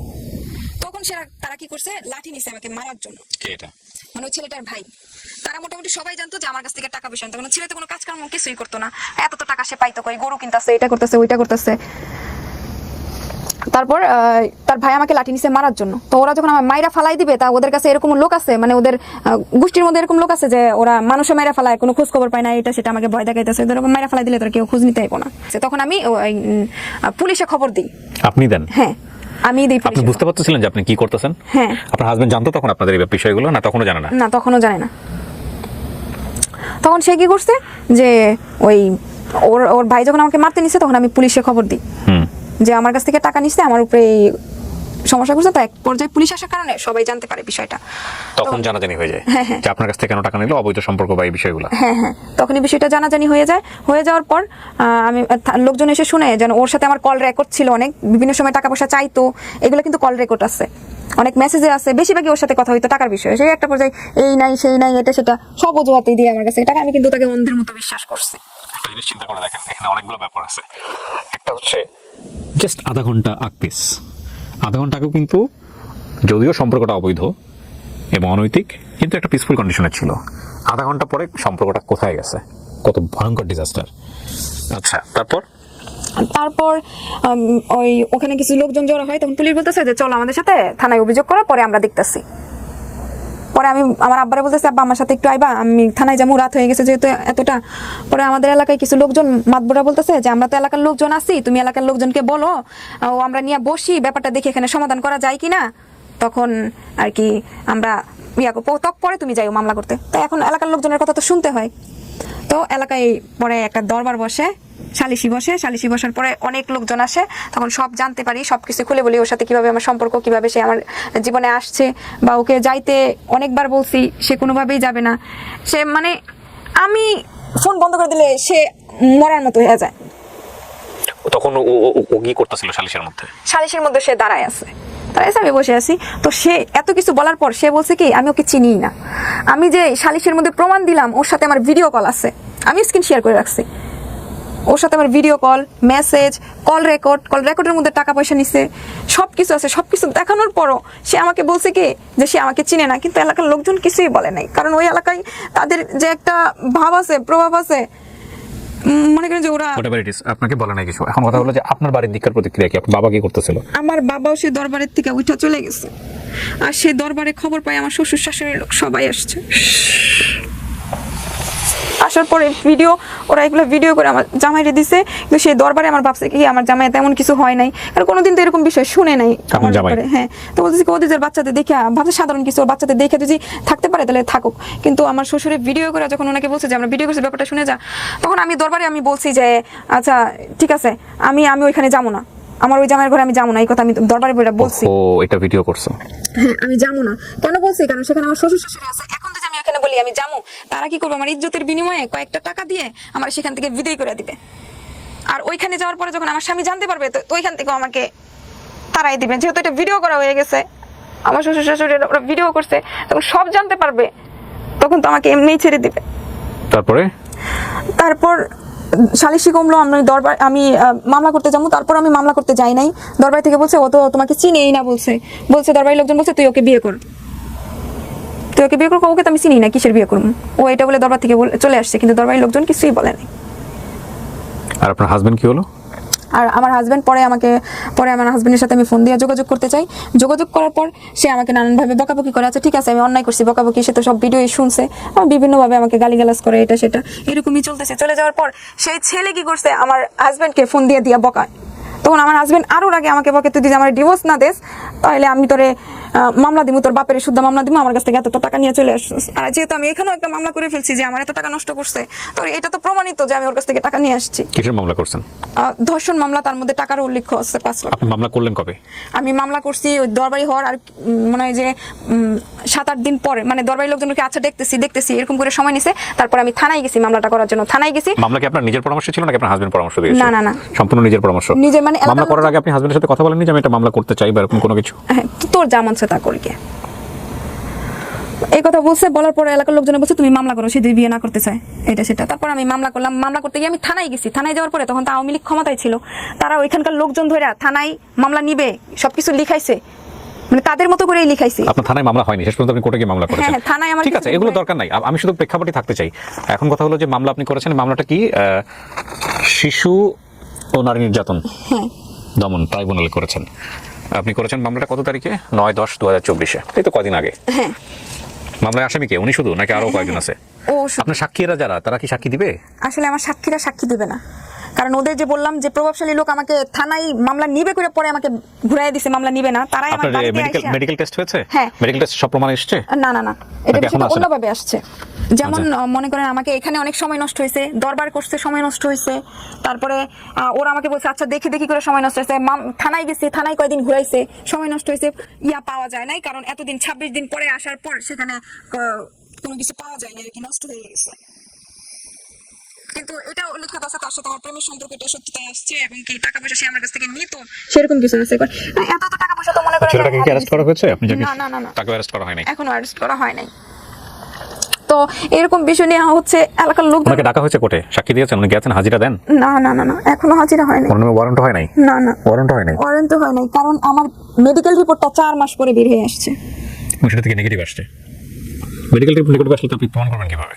4 মাস পরে হয়েছে, যেহেতু আমাকে এতদিন এখানে উল্লেখিত আছে, যেহেতু আমার থানায় ঘুরাইছে, তারপর কোর্টে আসতে 26 দিন পরে নষ্ট হয়ে গেছে। সেটা কি আমার দোষ? আমাকে এলাকার মানুষ এবং কি ওরা যে আমার সাক্ষীদেরকে হুমকি দিছে, আমি সেটার ভিডিও করে রাখছি, মানে সব যাদেরকে সাক্ষী দিছি ওদের লোক পাঠাইছে, আমার বাড়ির সামনে এসে হুমকি দিছে সব সাক্ষীরা রাতে আমাকে। আপনার কাছে কি এমন কোনো ভিডিও ফুটেজ আছে যেটা দ্বারা আপনি প্রমাণ করতে পারেন যে ওর সঙ্গে আপনার সম্পর্ক হয়েছিল? ও তো প্রমাণ করার জন্য ও তো ফুটেজ রেখে দিয়েছে আপনার কথা অনুসারে। আপনার কাছে কি এমন কোনো ফুটেজ আছে? না, আমার কাছে এমন কোনো ফুটেজ নাই, কারণ আমার বাচ্চারা আমার ফোন ধরতো, এরকম কিছু বিষয় রাখার মতো না। আবার ওর একটা জিনিস কি ছিল, ও আমার সাথে যত মেসেজ করতো ও কি করতো, স্ক্রিন শেয়ার দিয়ে সব ডিলিট করে প্রতিদিন ঘুমাইতো। আপনাদের হাজবেন্ডের, মানে আপনার যে মামাতো ভাইয়ের সঙ্গে বিয়ে হয়েছিল, এই সম্পর্কটা কি আছে নাকি এটা ডিভোর্স হয়ে গেছে? ডিভোর্স হয়ে গেছে। ও আমার হাজবেন্ডকে যখন ফোন দিত, কি কারণে ফোন দিত, কি হতো না, তো প্রেক্ষাপট আপনার কাছ থেকে থেকে যে একভাবে শুনলাম, ওই ছেলেটার কাছ থেকে যদি আমি বক্তব্য শুনি বা এই ছেলে যদি আসে আমাদের এই পুরো বক্তব্য শোনার পরে সে যদি তার বক্তব্য দিতে চায় এখানে, সে যদি মনে করেন আমি ফেস হব, যদিও তার পরিচয় সমস্ত কিছু আমি এখানে গোপন রেখেছি, কারণ এটা বিচারাধীন বিষয়টা নিবে। এবং এই বক্তব্য যা উনি এখানে দিয়েছেন এটা যেহেতু মামলা বা বিচারাধীন বিষয়, সুতরাং মহামান্য আদালত যে সিদ্ধান্ত দেবে সেটাই চূড়ান্ত সিদ্ধান্ত। তবে আমাদের এই ভিডিওর মানে আমাদের এই অনুষ্ঠানের কোনো ফুটেজই ওনার স্বীকারোক্তি হিসেবে নেওয়া, ওনার পক্ষে বা বিপক্ষে এটাকে আমরা ব্যবহারের জন্য অবশ্যই উৎসাহ দেব না, কারণ এটা সম্পূর্ণ নন ইনভেস্টিগেটেড। হ্যাঁ, গল্প প্রচারের অ্যাঙ্গেলটা কেন তাহলে? গল্প প্রচার করেছি সেলফ লার্নিংয়ের জায়গাটা থেকে। উনি কিন্তু ওনার অপরাধগুলো এখানে স্বেচ্ছায় অকপটে স্বীকার করেছেন। সে আসলে এরকম করেছে কিনা, কে আগে এসছে কে পরে গেছে, সেগুলোর বিষয়গুলো আমরা সত্য নিরূপণ করছি না। এবং যাকে নিয়ে উনি গল্পটা বলেছেন তার সমস্ত পরিচয় এখানে গোপন রাখা হয়েছে এবং তাকেও আমরা এখানে হাইলাইট করছি না। তবে হ্যাঁ, কেউ যদি স্বেচ্ছায় এসে বলেন যে না আমি সেই লোক এবং আমারও কিছু বক্তব্য আছে এই গল্পের প্রেক্ষাপটে, আমরা সেই সুযোগ অবশ্যই তাকে দিব। তো সেটা বুদ্ধিমানের পরিচয় হবে না বলে আমি মনে করছি। তো এখানে একটা কথা অবশ্যই আমি বলতে চাই, সেটা হলো যে কেন এই গল্পটা মানে আজকে লাখ লাখ মানুষ, কোটি কোটি মানুষের সামনে বললেন এবং সারাটা জীবন এই গল্পটা থেকে যাবে। এটা এত বড় একটা দুঃসাহস বাংলাদেশের সামাজিকতার কথা চিন্তা করে কেন করলেন? আমি এই গল্পটা বলার উদ্দেশ্য হচ্ছে কি, আমি তো কোনো পর্যায়ে বিচার পাচ্ছি না, টাকার কাছে নাকি সবকিছু হেরে যায়। আপনি কি বিচার চান? আপনার জীবনের সাথে যে অবিচারটা হয়ে গেল, ধরেন এই ছেলেটার বিচার হলো, ছেলেটার জেল হলো, ধরেন আপনার জীবনের সাথে যেটা ঘটে গেছে এইটার আপনি আর কোনোদিন পূরণ করতে পারবেন না? কোনোদিন পূরণ করতে পারবো না। আপনার 3 সন্তানের কাছে আপনি যা হলেন, আপনার হাজবেন্ডের কাছে আপনি যেটা হলেন, বা আপনি লোক সমাজের কাছে যেটা হলেন, এই ক্ষতিটা কি আপনি এর বিচার দিয়ে পূরণ করতে পারবেন? না, আমি চাচ্ছিলাম আমার যা হয়ে গেছে, আমি তো এখন আমার বাবার কাছে আশ্রয় পাইতেছি না, মানে আশ্রয়হীন আছি, মানে না থাকার মতো। একই এলাকায় এইভাবে থাকতে পারবো না, ওর বাড়ির সামনে দিয়ে আমার বাড়িতে যাইতে হয়, যেহেতু ওইখানেও আমার আশ্রয়টা নাই, কোনো জায়গায় আশ্রয় নাই। তো আমি যাইতেছি না আর কোনো পাপে জড়াইতে। ওকে বলছিলাম, আমি এলাকার লোকজনদের পায়ে ধরে বলছিলাম যে ও আমাকে একবার ওর নামটা দিক, আমি গিয়ে না চাকরি করে খামু, যে কোনো কাজ করে খামু। নামটা কি দেখ? ও আমাকে বিয়ে করুক। আচ্ছা, ও আমাকে বিয়ে করুক, আমি দূরে গিয়ে চাকরি করে খামু। ও যদি বলে আমি কাউকে বলতে পারবো আমার জামাই আছে। যেমন প্রত্যেকটা দিন আমার একটা করে মৃত্যু হইতেছে, আমি এইভাবে মরতে চাই না। আমি হয়তো আত্মহত্যা করতাম, কিন্তু করি নাই। আমি যদি আত্মহত্যা করি তাহলে গোপনে এটা শেষ হয়ে যাবে, আর কেউ জানতে পারবে না। যখন আমি আমার সন্তানদের কাছে খারাপ, আমার স্বামীর কাছে খারাপ, আমার ফ্যামিলির কাছে খারাপ, মা বাবার কাছে খারাপ, সবার কাছে আমি খারাপ। তাই আমি চাইতেছি যে আমার একটা কঠিন মৃত্যু দেখ, যে মৃত্যুটা সবাই দেখতে পারে। আমি নিজে নিজে আত্মহত্যা করতে চাইতেছি না, যেটা ঘুমোতে শেষ হয়ে যাবো। ও আমাকে অনেকবার হুমকি দিছে আমাকে মেরে ফেলবে, ওরা তো আমি মরতে চাই না। আমি চাই আমাকে যদি এরকম কোনো মানুষ আমাকে সাহায্য করে, যে আমার এত কঠিন একটা মৃত্যু দেখে, আমার মৃত্যুতে আমাদের মতো যারা প্রবাসীর বউ আছে তারা যেন এই বিষয়টা দেখে ভয় পেয়ে এখান থেকে সরে আসে। আমি সবাইকে বলছি, আমার এলাকার লোকজনকে বলছি, আমি লিখিত স্ট্যাম্প দিব, ভিডিও করে রাখবেন, সেখানে প্রশাসনের লোক থাকবে, সবাই জানবে আমি আমার নিজের ইচ্ছায় আমি মরতে চাইতেছি। আপনারা প্লিজ আমাকে এই সাহায্যটা করেন। সবাইকে বলছি যে আমার মৃত্যুটা দেখে, এত ভয়ানক একটা মৃত্যু হোক আমার, যেটা দেখে মানে এই বিষয় থেকে ওর মতো ছেলে যারা আছে তারা যেন এই বিষয়টা কোনোদিন না জড়ায়।